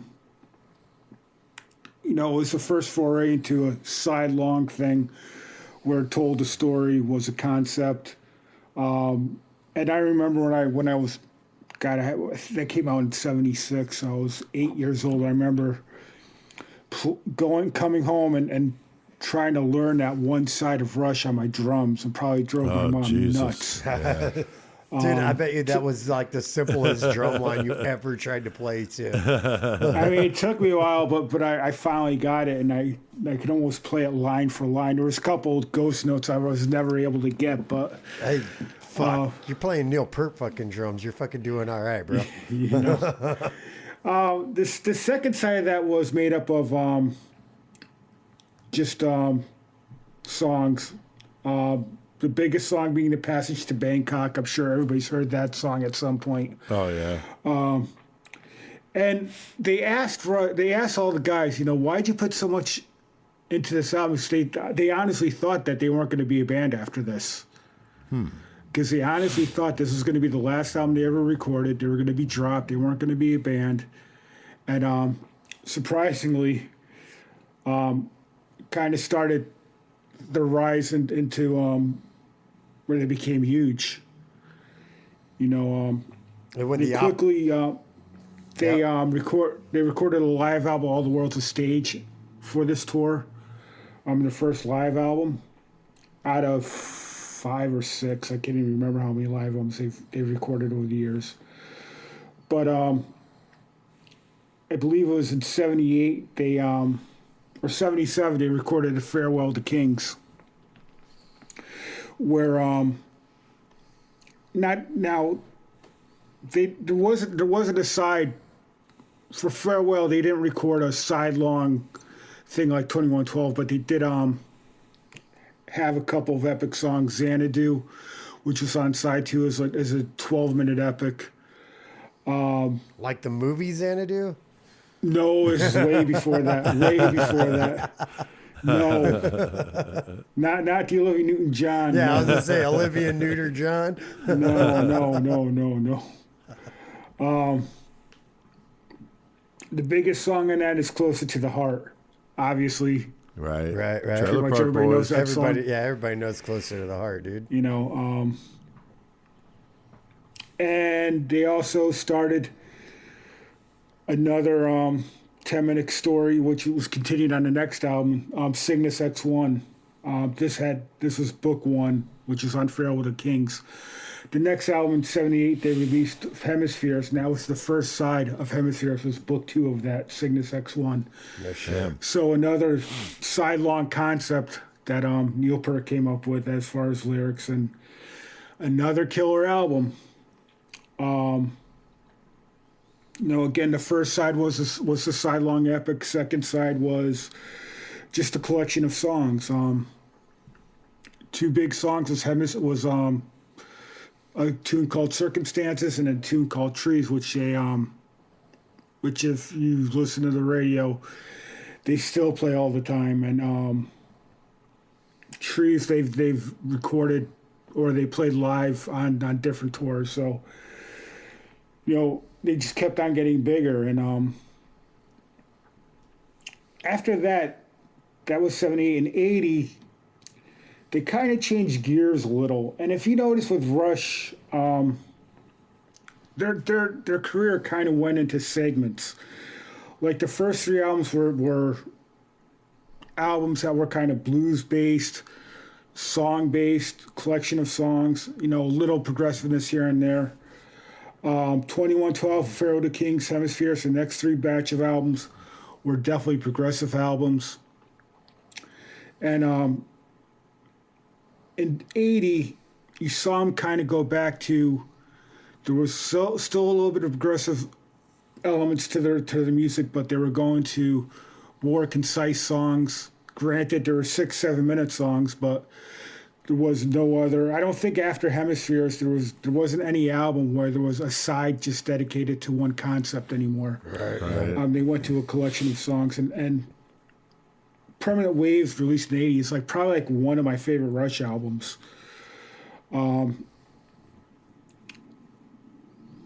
It just had, to me, it was the most consistent album that they ever put out. Yeah, like that Permanent Waves, like some of the stuff I saw said had like reggae and shit influences and shit like that. Yeah, the Spirit of the Radio at the end, they threw in a reggae thing. Yeah. Which is pretty cool. But just the album to me is their most consistent album, even though it's a collection of songs. It's got Spirit of Radio, Free Will, Jacob's Ladder, Entry Nouse, Different Strings, and it does have a 9-minute song, Natural Science, at the end. Right on. But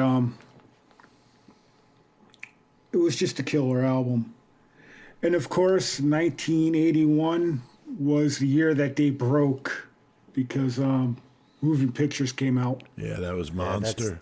That's what had Tom Sawyer and shit. Yeah. Right? Yeah, that the whole first side is like a classic Yeah. radio friggin' It's amazing. lover's dream. I mean, Christ, you got Tom Sawyer, Red Barchetta, the instrumental YYZ, which they played live forever, and Limelight. Though just the first 4 songs on that fucking album are just killer. And that was the first time I ever saw Rush. And it was the first concert I ever went to that was a real rock concert. Nice. So, that just broke him huge. And they were more guitar-oriented, too, at that time. You saw him kind of, after Moving Pictures, going towards... Geddy Lee started using the synth a little bit more, the synthesizer. 82, they recorded Signals, which, if I had to choose one of my favorite all-time songs by Rush, it probably has my favorite all-time song by Rush, Subdivisions. I think that song it's one of my favorite songs, and the lyrics are just awesome on it. And I think the lyrics relate to like every metalhead that's out there, you know. Oh yeah, I like that song too. Just the lyric, be cool or be cast out, you know. Right. That pretty much summed up to me every metalhead in high school. You know, if you weren't cool, you were considered a cast out From every group. Yeah. Not just the metalheads, every group. No, but no, you're basically on your own island. Yeah. And you saw him use a little bit more of a synths to the songs. Again, there's a meme out there with Geddy Lee, and it says, so you play guitar and sing, and shows him with his bass, a huge synthesizer with bass pedals, and it says, "Bitch, please." Right. You know, I seen. I like right after Neil Peart passed, I seen a meme with freaking what's his name, Kanye, talking about I'll make my own beats. About beats. Yeah. He goes, yeah, Neil Peart like Neil bitch. Peart, Yeah, Neil Peart like bitch, please, come on. You know, so but the next couple of, like I said, if you look at their albums, each part of the career consisted of like clusters, and this cluster I consider, you know, more of their synth influence sound. It's still heavy, still great albums. A little more electronic for the most part. Yeah, you know, just showing that they weren't going to be left behind on the times. Right.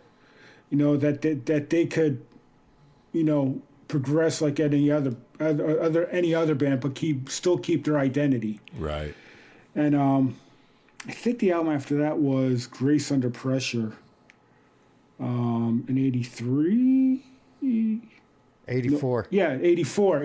I'm sorry, 84. Grace Under Pressure. And again, you know, another great album. Distant Early Warning, Red Sector A. All songs that got good reception by the fans. Played them live all the time. You know, then the next album I think was 2000 or 85 or 86. And that's another thing. They released albums pretty much either every year or every other year. So they're one of those prolific bands in the last 40 years. And as badass as all their music was, putting it out like as fast as they were, and it wasn't like it was total bullshit albums coming out either. Right. It wasn't albums full of no one or two good songs and filler. Right. No, all their albums were to me were no, I mean you had maybe one song that you're like, I could do without. Yeah, but Yeah, that happens. 80, yeah, and that's just part of it. 85 Power Windows. Again, another album with big money. Is that like when they Man, started? Is that like when they started putting power windows in the cars and shit too? It was like 85 or what? Might have been. I mean, I don't know. They're just cruising around and I'm like, shit, we ain't gotta crank this shit down no more, bro. Let's write a song about it, Let's brother. write a song about it. Fuck yeah, bro. Power yeah. windows. Who knows? Neil Peart probably did could have got the idea from that. Yeah, who Fuck knows? Yeah. And then they put out their first bomb, and probably their only bomb that they ever put out. Hold Your Fire. Oh God, that was so bad. That was 87, and it had fucking song Time Stand Still, which I can't stand. Yeah. And it's got that chick from Till Tuesday, Oh, dude. Amy Mann, I think, Okay. Not even sure who that doing is. background vocals on that. And I don't think I got like 3 different versions of the album because of course I got every version of course. Rush, but I don't think I don't remember the last time I listened to that album. To tell you the truth, I can't get through it. It's a big disappointment to me, and I thought they were done at that time. Either their contract with Mercury was done, or I don't think they got dropped. I just think the contract was done. They signed with Atlantic Records. 89. Thank God they redeemed themselves with Presto. They got away from the synth sound, electronic sound, and was more guitar driven. Back to the more guitar driven songs. And again, it was just a collection. Every album after it was just a collection of songs. Right. Presto, I saw them on that tour. Huge album, probably one of my top 3 favorite albums by them. 91, they kept it up with the same thing with Roll the Bones. Counterparts in 93. Another great album. That's probably one of the more heavier albums was Counterparts. Well, that's just crazy though. They just keep coming out with it like it's like insane. every year, every other year, just like keep coming out with it. Relentless. 91, 93, 96. 3 great albums. Unfortunately, 96 was a little hiatus, which nobody really knew about. You just knew that Rush wasn't doing anything, and the reason was 97, Neil Peart's only daughter was killed in a car accident. Right.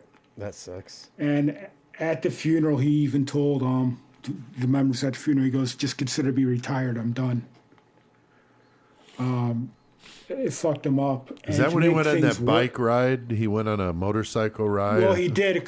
What brought that on was a year later in 98. His wife died from cancer. Oh, Jesus. Yeah, you just lost your fucking family, dude. Like, yeah, you're not going to want to feel like you're doing shit. He had nothing after that. That was his family. Right. So like Pete said, he went on a bike ride for a couple years in North America, 55,000 miles on a BMW motorcycle. Oh, yeah. Just clearing his head. And he did write a book about that. And he wrote 7 or 8 books. Nonfiction and fiction books. I think it was like 9 or 10 altogether. Oh, wow. So basically from 96 to 2002, there was nothing from Rush. Eventually, Neil Peart got remarried in 2001, 2001. He met somebody, was remarried, and told the band, he goes, I think I'm ready to get back to work. 2002, they put out Vapor Trails. 5 years later, they put out Snakes and Arrows. And I saw them on the Vapor Trails tour and Test for Echo, I believe I saw them on, and Roll the Bones and Presto. So I saw them quite a few times, and every time they were just fucking killer live band. There's I could one only of the few imagine. bands that nobody could compare to. I mean, they were tight as a three-piece. God damn. Yeah, I could only imagine. Yeah, they're dude. ridiculous, man. Like, I've seen the pictures know- of just Peart's drum kit in general. I'm looking at that like, You know- how the fuck do you play that, bro? Right. And Neil Peart, every year, every tour, a different drum solo, and he's, you know, it's like age looked like it never caught up to him. He's just got better and better, you know. And I say that Mike Portnoy is probably my favorite drummer, but you know, it's Mike Portnoy and Neil Peart are probably my two biggest influences. Definitely Neil Peart, no doubt. At that time, to me, there was nobody in hard rock that played like him. No. You know, the last album that they recorded was in 2012, Clockwork Angels. 2014, they went on their 40th anniversary tour. And they toured, I think it was 2016 they toured. Or 2015. Well, after 2014 tour, that was considered the last big tour, and in 2015, Peart made a remark basically saying that he was retiring. And at that time, I don't think anybody knew. I think that's when he found out that he might have had brain cancer. They said he had it for 3.5 years when he died, and that was obviously a couple weeks ago. So that would put it out. Right. What, 2016? Right. That he might have found out. But he said in 2015 he was retiring.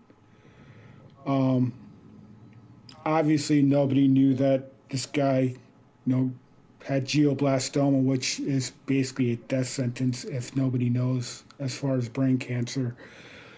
It grows quickly, spreads quickly. Just the fact that Neil Peart lasted 3.5 years with it, And there's no it's a stopping testament. That he beat the odds by. They say you, if you last 12 months, you're lucky. it. Yeah, that's fucking crazy. Yeah, that's awful. He was actually able to survive 3 years. Obviously, Neil died at the age of 67 after a 3.5 year battle in 2020. I was heartbroken over it. One of my idols passes away. And you don't know these people, and but you grew up with them. Right, yeah. Definitely. So it's definitely like a part of you gets ripped out. Yeah. But there was rumors that supposedly before he died he couldn't speak. He was in a wheelchair. Those were all said to be bullshit rumors that he was able to talk until he passed away. And the sad thing is, him and his wife just had a baby a couple years ago, so he had like a 3-year-old. So wow, man, dude, 67 years old, still getting it on. Hell yeah, props to him though. Props to him though, bro. Hell yeah. Obviously, Rush is done. There'd be another no Rush without Neil Peart. Even though there was rumors before Neil died that Rush was going to play some shows with Mike Portnoy. Mike Portnoy said, no, that's total bullshit. He goes, I can't. He goes, there's no way I'd be able to even sit in. And this is before Neil died. And Mike Portnoy was one of the few people who, outside his circle, that knew that Neil was sick. He goes, there's no way I would ever sit in for Neil Peart. Rush is Rush. And those three guys were Rush. Nobody else will be Rush. Exactly. And this band probably influenced, God, tons of people. Tons of bass players, tons of guitarists, tons of drummers. In all genres, like you said, in all genres. Right. It just wasn't metal, hard rock, And again, Rush was considered a musician's band. And the joke is, if you find a female who likes them, that's probably one of the 200 females that actually like the band Rush. My friend Tina, it's like her literal favorite band, dude. Wow. Well, seriously, my friend Tina, it's seriously her favorite fucking band. She's one of the 200. That's funny. I know your wife can't stand them. My wife is not one of them. Oh God! If we're in a car and a Rush song even comes on, click. Yeah, Like, bitch, I'm listening to that. I'm like, are you kidding? It's fucking Rush. She's like, I don't give a shit. It's my car. Like, fuck. It's my ears. Yeah, definitely a good call, CK, to do Rush and talk about Neil Peart. Just such an iconic drummer and so influential on so many. Pretty sad stuff. And it's hard to do a segment like this with a band that's that influential. And 40-year career to sum it up in about 20 minutes. Right. Yeah, it doesn't really do it all the justice because there's a lot going on. Yeah, and if you've never heard Rush, if you've been under a rock, if you've been under a rock, never heard Rush, definitely check them out. But that's my take on Rush. Rest in peace, Neil Peart, one of the greats. Definitely. Now you've got a lost classic for us this time, CK. What did you dig up from the past? Holy Terror, a band out of California, a thrash band. Former members of Agent Steel. Okay. Went on to form this band. Their first album, Terror and Submission, classic. It is available as a box set with their other 3 albums plus a live album. It's on Amazon. I think it's like $20. Oh wow! For like 4 CDs and a DVD. All right. So you basically get everything these guys ever did, and in a little box set, and definitely check them out. They're definitely one of the few underrated thrash bands that came out of California during the 80s. Interesting. Interesting. Now you were talking about some other drummers that have passed, CK, and we had 2 drummers, which I know you're going to want to talk about, but there was one other guy that passed that was very influential and very well known in the grindcore circuit. A friend, dude. Big time, and a friend of yours, Chris. I only met him once, but Ryan Ward of the band Cunt Torch. Yeah, we weren't like super close. We hung out quite a few times at different shows or whatever, but great friend of our homeboy fucking Goremonger. Right. And he was at all kinds of shows, just a great fucking guy. Unfortunately, he passed this past week, and right. It sucks to see that happen. There's been a lot of people out on social media that all over in the grind scene that are saddened by it. So it's a big shout out to my homeboy Ryan Ward of Cunt Torch. Yeah. Fucking not good things, man. No, not at all. Also, who was the other 2, CK? Also before that, Joe Payne, former bassist for Divine Heresy and Nile, also passed away. Yes, That's did. right. Yes, he did. But Friday we got hit again. Sean Reinhart, former drummer for Cynic, And Death. played with Death. Was found unresponsive by his husband. No cause of death. They're saying it wasn't no foul play. They're saying it wasn't drug related. The guy didn't do drugs.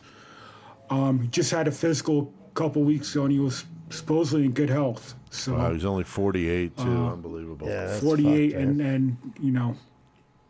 and another great drummer. And if you never heard this guy play, check him out on Death Human.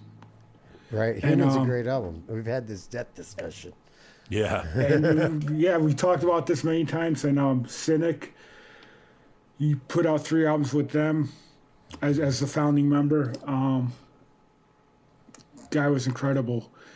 And last night we just found out Reed Mullen from COC at 53 passed away. Yeah, that sucks. Woke up to that this morning. Yeah, that's fucked. Now, 2020 Reed had 2020 had could fuck issues up. as far as drug issues and alcohol issues, even though nothing was said as how he died.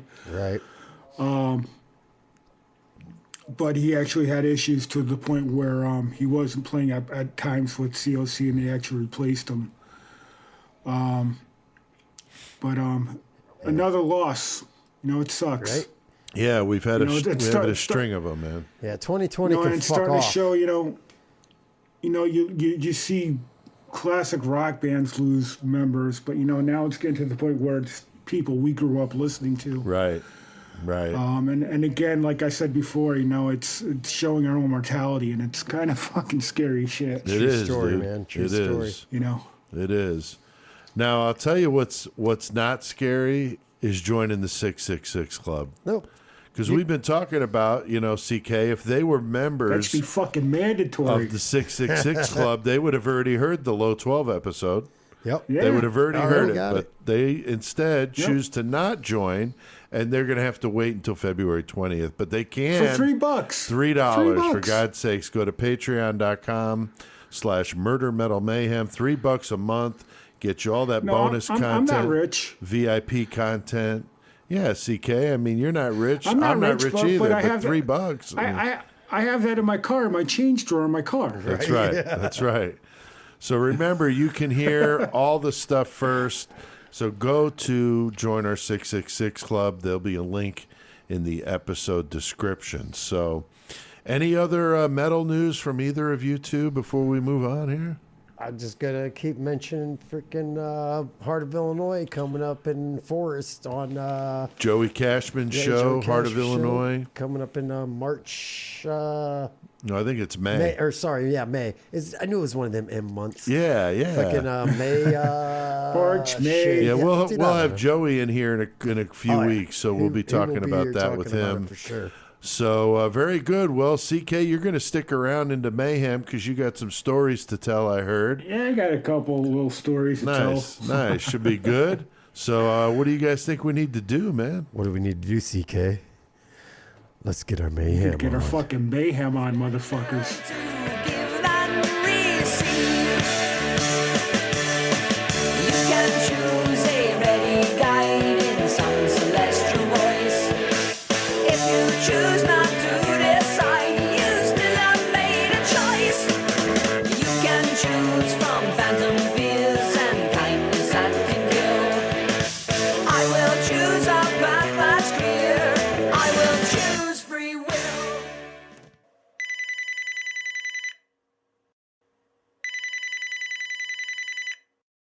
Good morning. Thanks for calling the Speck School of Nursing. How can I slice you today? I'm thinking about enrolling my daughter in your nursing program. Did you say, how can I slice you today? Yes, that's our slogan. Well, that's a bit odd. I'm curious, though. Are you guys related to Richard Speck, the guy who raped and murdered those 8 nurses in Chicago? Of course. He's the founder of our school. We have a statue of him in our lobby, sir. What? You have a statue of Richard Speck in your fucking lobby? Why would you immortalize someone who took the lives of those innocent women like that? What the fuck is wrong with you people? Would you like me to send you our brochure with our fall class list? Well, All right, brand new commercial for you there, Speck School of Nursing. yeah, my cousin just got a nursing school. Like, she's like a registered nurse and shit.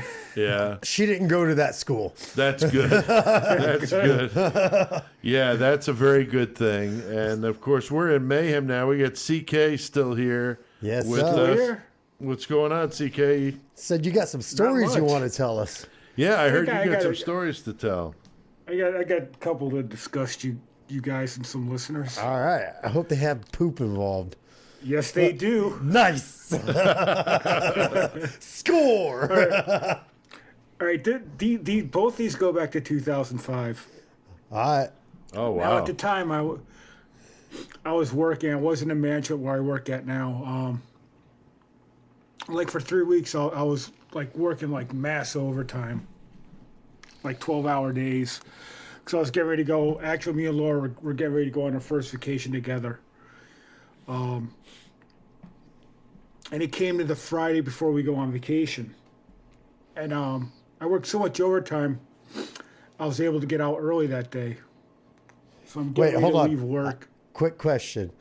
Yeah. Did you work so much overtime they allowed you to leave early one day? Is that what you just said? Well, I had basically I was told I could work as much overtime as I wanted within this time. Right, I was right. one of the few employees who was able to do that. And I just went to my boss. I said, I'm going on vacation. I'm fucking leaving, bro. You know, Saturday, can I like leave at like 1 or 2? He goes, yeah, I don't give a shit. Go ahead. So I'm ready to leave, and I'm like, kind of feel like I might have to take a shit. Okay. But I wanted to get out. I wanted to go home because I had stuff to do before we left. So I'm like, I can make it home. Oh, God damn it. Never try to make it home. Never, ever, ever try to make it home. Now I'm working 24 miles away, which is Even about worse. 35 minutes. Yeah, even worse. Damn. All right, so Were you prairie dogging it? I'll just wait. Yeah, that's what I'm saying. It's like, that's going to be worse than prairie dog, bro. hold my beer. As they say, hold my beer. Right. Now, on my way home, when you get to a certain point, there's 2 ways you could go, or actually a couple different ways. You could go down what's called Route 7, which is where all the businesses are, but there's a little bit more traffic. Right.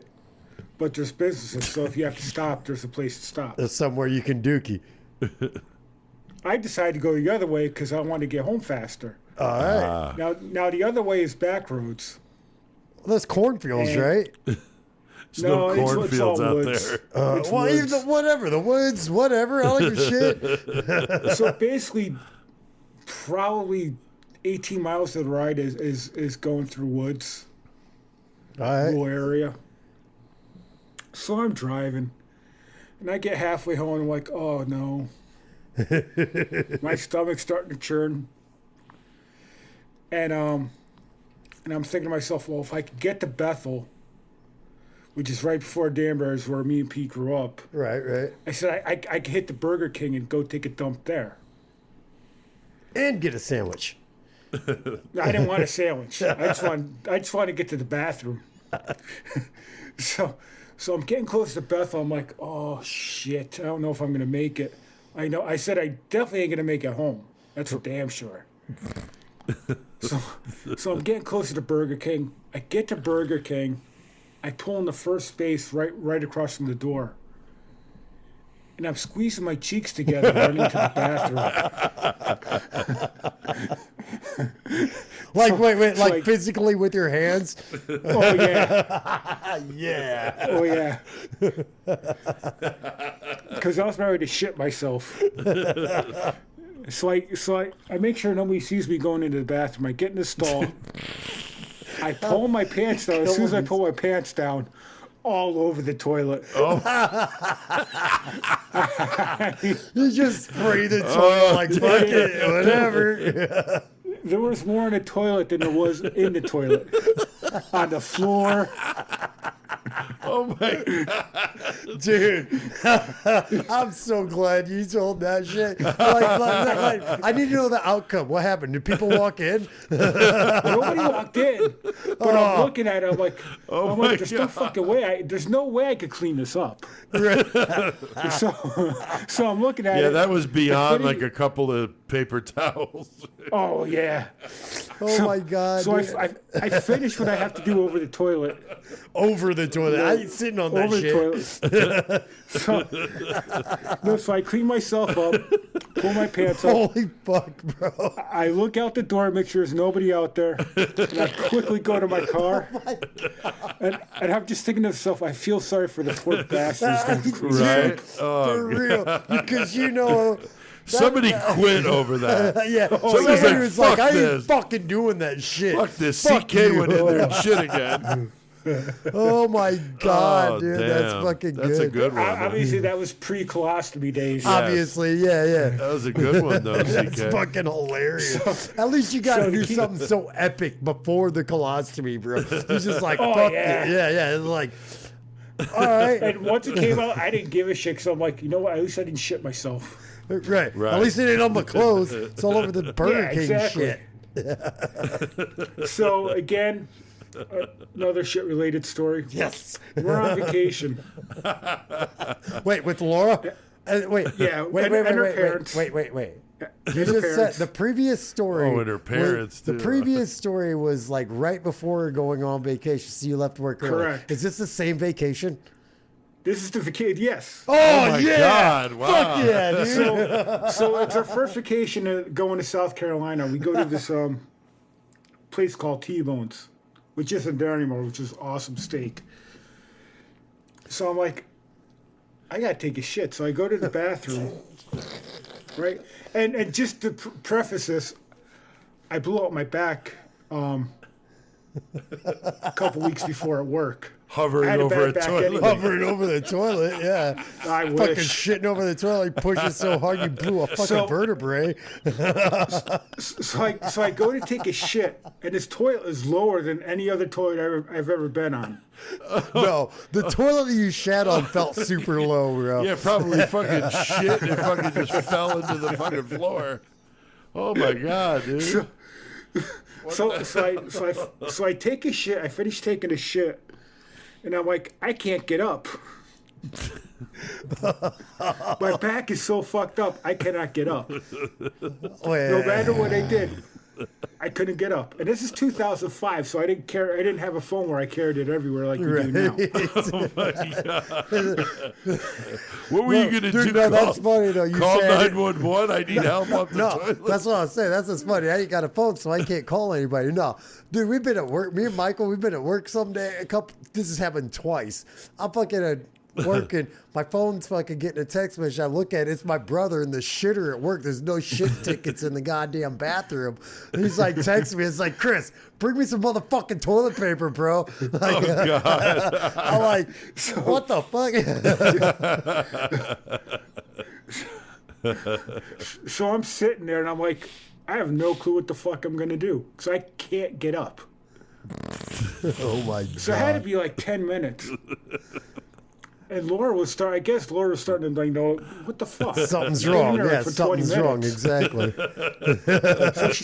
So she sends my father-in-law in. Oh, sweet. He's like, Chris, you in here? I go, yup. He goes, you all right? I go, nope. Nope. He goes, what's up? I go, can't get up. So my father-in-law had to come in the stall Oh, my God. and help me get up from the fucking bowl. Fucking dang-a-lang and everything. Oh, damn. my god, dude. And we still talk about this shit to this day. Oh, I would too. I mean, why would you not? It's fucking funny. Oh, God. So that's my wow. two mayhem stories. That's fucking I'm like- outstanding, CK. I'm a huge fan of the fact they're both poop related. Yeah, that's awesome. On the hilarious. same Yeah. vacation, too. That's fucking killer. Yeah, you Right can't beat before it that. and then during the vacation. No, Yeah. That's Fucking awesome. awesome, beat it. dude. You can't. Fuck yeah. It's like a sore dick, man. Now speaking can't beat it. of sore dicks, we got our new book out. You guys are published authors. I feel very esteemed to be in your presence here. The coffee table book that should be nowhere near a coffee table arrived from the printer last week. CK, did you get your copies? Yes, yet? I got mine. I got my other 3 copies today. I had to obviously I had the test one you gave me a couple weeks ago. Awesome. That is sitting on my coffee table. Nice. Yes, it is sitting on your coffee table. And what did you think of the finished product, man? I just got it a little while ago. I wasn't able to look at it yet, Awesome. but I'm sure from the test, I'm sure it's fucking amazing. 'Cause Yeah. It looks the really whole good. thing is awesome. I mean, I'm gonna use one copy to actually color. Nice. Yeah, we. Did I tell you that my test copy, the first thing that ever got done in it was my 13-year-old teeth. Yeah, all right. I did tell you. All right. I can't remember if I told you that or not. So the official release date is January 31st, 2020. But if you get your copy, or if you order your copy now, we'll send them out. So go to our Facebook page or check the episode description for a link to score one for yourself. They're only $10 plus shipping. And you get a couple of free Joe Matheny Cannibal stickers. Yes. Did you like those, CK? Yeah, they were awesome. Yeah, they look really good. And for $10, I think this is going to go quick. I think we're going to have to go to a second pressing. I think so too, because they look really sharp. The people that have pre-ordered them, I've gotten a couple responses, said it was fucking unbelievable, better than they thought it would be, and so definitely digging on it. So you don't want to miss it. Get yourself a copy I think of they're it. fucking great. Yeah. Maybe I have a biased opinion. Well, yeah, but I mean, it's got the couch fucker in it. I mean, come on now, Ricky Casso. Yep. I mean, Lots of curlies. quite the cast of characters in there. My grandfather with his arm in a pickle. I love that one. I can't wait to show my parents did that. fucking awesome doing that drawing right Yeah, there. Dathan did a great did job. fucking excellent on like the depiction of that. Yeah. That's Yeah. what I pictured when you were telling that story. Yeah, and I told him, I said, you know what? Go to Google Junior Soprano, and that's pretty close to what my grandfather looked like. So that's what he used. Right. Because Junior Soprano on The Sopranos definitely reminded me a lot of my grandfather. So just the way he looked, not the way he acted. I mean, who has an activity right. book of their podcast? Right. Nobody. Nobody does. Nobody does. And nobody has a contest to count how many pubic hairs you find in the food to win a prize. So that's definitely one. And in CK, we mentioned we've got a contest coming up that's going to be called March Mayhem, kind of a takeoff of March Madness.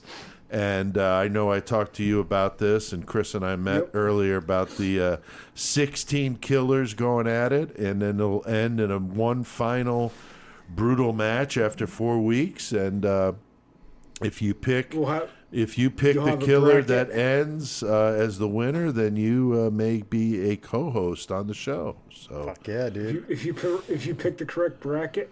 Yep. Well, I'm going to simplify it because I thought about doing brackets, but that's going to get really complicated. So I've got some different ideas. I'll soundboard them off of YouTube, but I talked with Chris about it. I think a way to make it a little easier for people to do this, because if I do the bracket, I think I'm going to have a lot of problems and people are going to misunderstand what I want, and it's just going to be confusing. So anyway, we'll fill you guys in, but it's going to be awesome. It's our own takeoff of March Madness called March Mayhem, and it's going to be all serial killers going at it all month long, until one person is reigning supreme, and hopefully one person listening to the show will get to be a co-host. And Chris even extended the offer even further than I did. Yeah, and without said permission. They're gonna get to pick the feature too. That I didn't we say do. they could. I said possibly. We'll probably give them a list of a few, yeah, and exactly. they can pick Yeah, one. probably a list. That'd be cool. Because there's some that we got on our list that we definitely want to do. So we'll probably we'll give just them give some of those and let them make the call.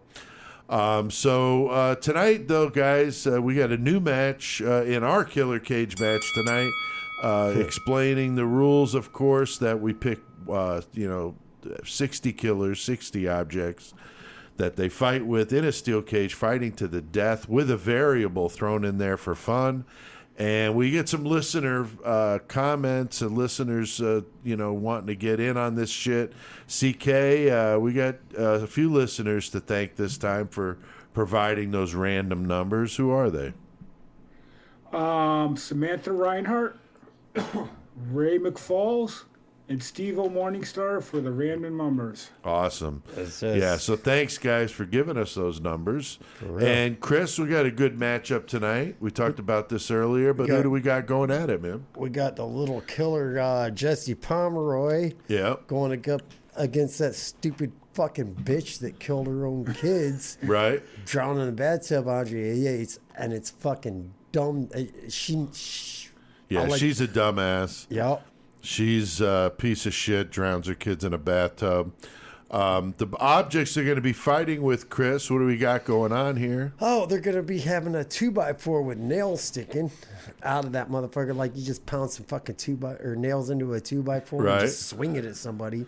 Right? And you got a pair of toenail clippers. Toenail clippers, that's not going to be of very much use. And seems CK, pretty we got a mediocre. variable in there that's kind of interesting. What do we This got? is a good one. What is it? Bigfoot and drag. Nice. Bigfoot in drag. All right. So we got Jesse Pomeroy, the boy killer, going up against the crazy mother who drowned her kids in the bathtub, Andrea Yates, fighting with a 2x4 with nails sticking out and toenail clippers. And we got Bigfoot in drag lurking about. What do we think, guys? What are we thinking on this one? You get first step, CK. Yeah, what you CK, got? what do you got, buddy? I'll make this simple. This is gonna be like a 30-second match. Oh, right, cool. damn. All right, listen to this. Okay. Pomeroy is gonna take the 2x4 with the nails and just beat the shit out of her.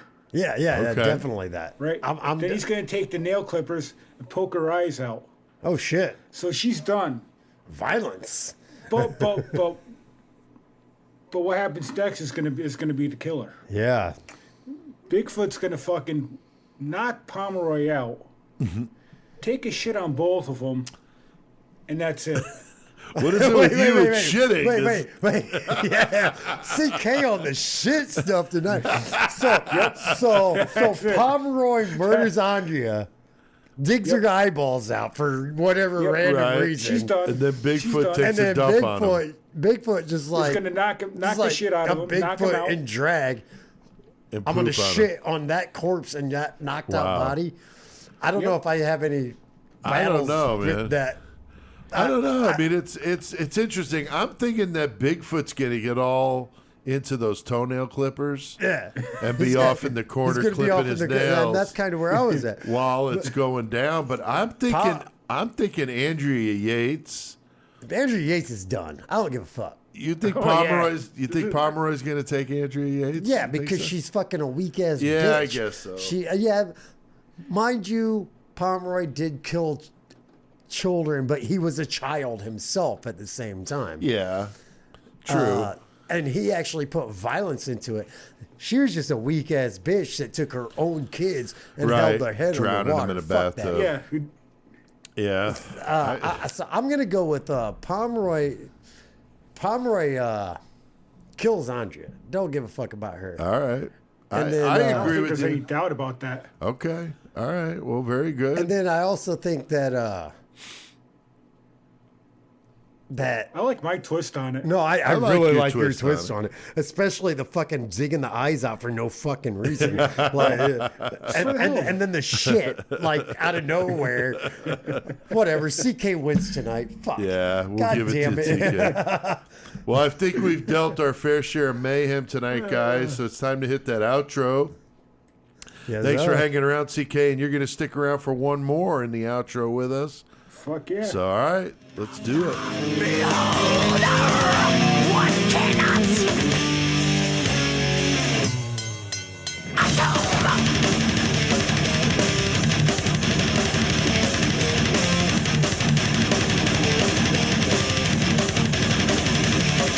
not a drop of blood is from you know how it bleeds. Beware of the sharp-edged weapon called human. Beware of the sharpened weapon called Human Being. I love that line. The great song, Death. Bite the Pain, and it's ironic, CK. I figured on doing that song before I knew that the drummer had passed. So that's really, Yeah, a little, really crazy. ironic there. Definitely. Well, good to have you on in the outro here. CK sticking around to wrap the show up. We had a good one tonight, guys, I think. we did. Little Richard Speck, definitely a disgusting individual and Prison a good man boobies. conversation. Prison man boobies. Bumper music tonight by Rush, Church of Misery and Death. Of course, CK, your intro music is by who? Crisis. Nice. Murder Metal Mayhem intro music, Chris, by No motherfucking 12. You got that shit right. So check out spellboundeffectsandart.com for their incredible online catalog of silicone body parts, hands, feet, heads, dicks, and whatever else you desire. Tony is amazing. Get Some that Ed Gein shit, man. dude. Get that Ed Gein shit. The human lamp, dude, is fucking everybody that walks in here just jaw Like, drop, looks at man. it like, holy shit, that's even better in real life. Fuck Yeah, the guy dude. from Serve Pro that came to the house today, Yeah, he's yeah. like, can I see the studio? Because he knows about it. Right. And I'm like, yeah, all right.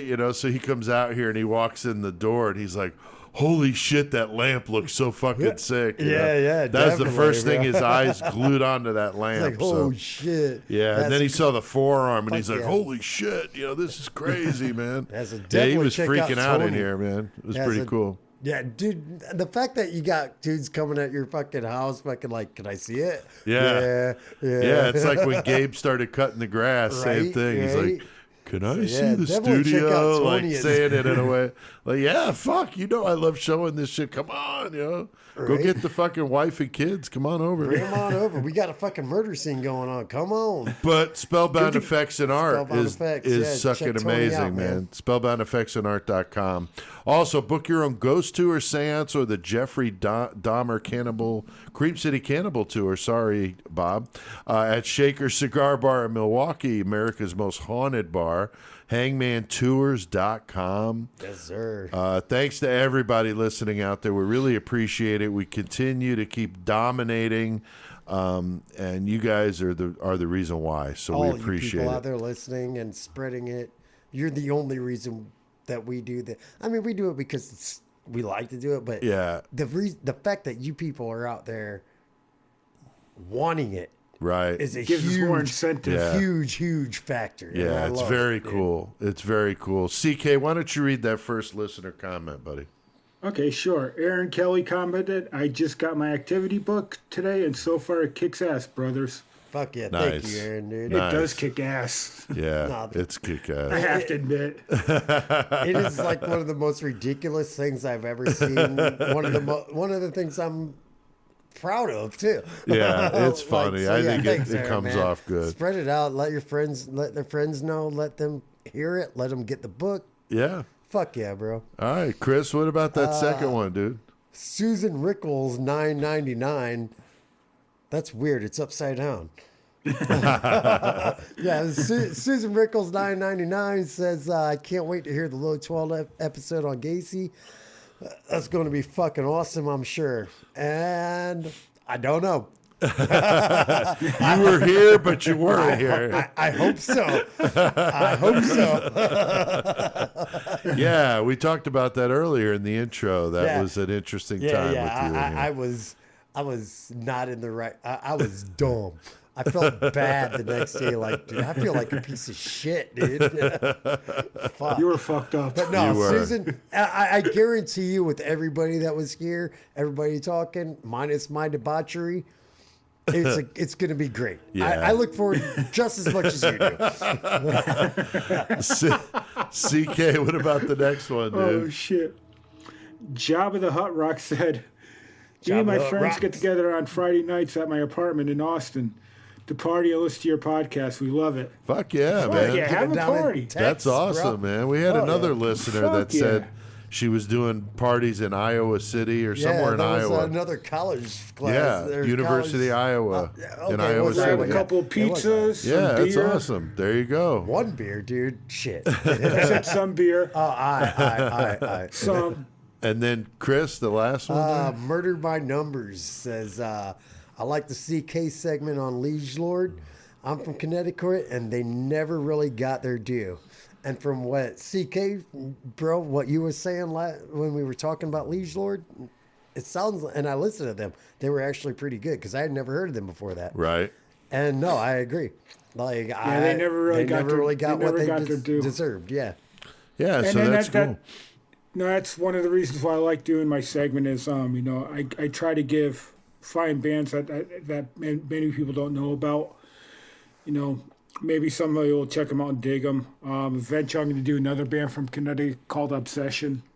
A couple weeks from now, I don't know when, but That's cool. at some point, another Connecticut band, Obsession. Awesome. So don't forget to check out murdermetalmayhem.com to listen to all the episodes and bonus content. You go to our YouTube channel and subscribe and follow us on Twitter at Get Your Murder On. Also like us on Facebook. Of course, all these links are in the episode description. Join that 666 Club. Support the podcast on our Patreon page. That's patreon.com/murdermetalmayhem. And we do appreciate the support. It's only $3, so come on now. boys and girls. Don't forget to pick up our new activity book, the coffee table book that should be nowhere near a coffee table. Check the episode description for a link so you can get a copy. We've been talking about it. You get a couple of free It's covered Joe in Matheny cum. Cannibal stickers worth the price just there. If you, 'Cause if you you gotta add love an that extra shit. $5, I'll jizz on it for you. Oh, really? I think you should take the reason why I'm giving them 2 is because they can keep one and then put the other one on their mom's ass cheek.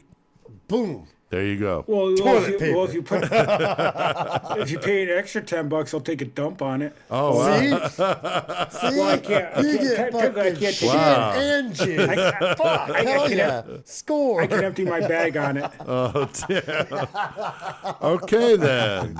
So don't miss next week. We'll be featuring the disturbing case of Joseph Callinger, the fucked up case of Joseph Callinger. Yeah, he was delusional. who thought God told him to kill everybody in the world, plus his own family and himself, so he could become God. So it's going to be good.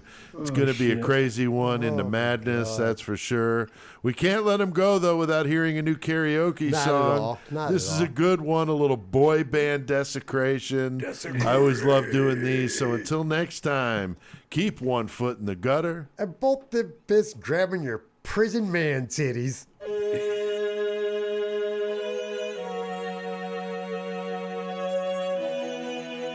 Hey, hey! Bye-bye!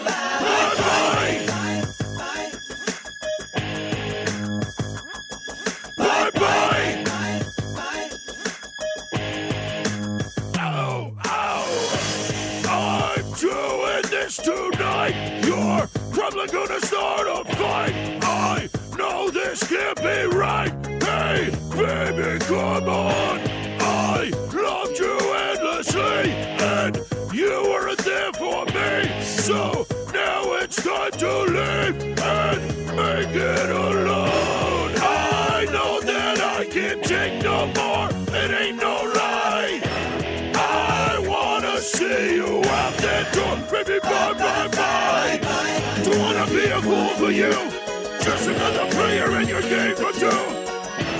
You may hate me, but it ain't no lie. Bye, bye, bye. Don't really wanna make it tough. I just wanna tell you that I had enough. Might sound crazy, but it ain't no lie. Bye, bye, bye. Ow, ow. Just hit me with the truth. Now, who your mother welcome to. So, give me one good reason. Baby, come on. I live for you and me. And now I really come to see that life would be much better once you're gone. I know that I can't take no more. It ain't no lie. I wanna see you out that door. Bye, bye, bye. Don't wanna be a fool for you. Just another player in your game for 2. You may hate me, but it ain't no lie. Bye, bye, bye. Don't really wanna make it tough. I just wanna tell you that I had enough. Might sound crazy, but it ain't no lie. Bye, bye, bye. Giving up, I know for sure. I don't wanna be the reason for your love no more. Checking out, I'm signing off. I don't wanna be the loser, and I've had enough. I don't wanna be a fool in this game for 2. So I'm leaving you behind. I don't wanna make it tough, but I've had enough.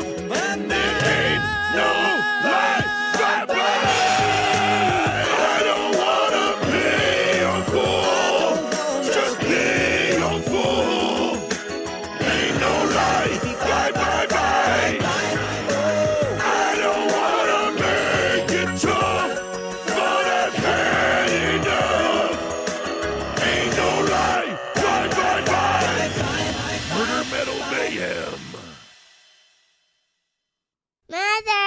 Mother, man.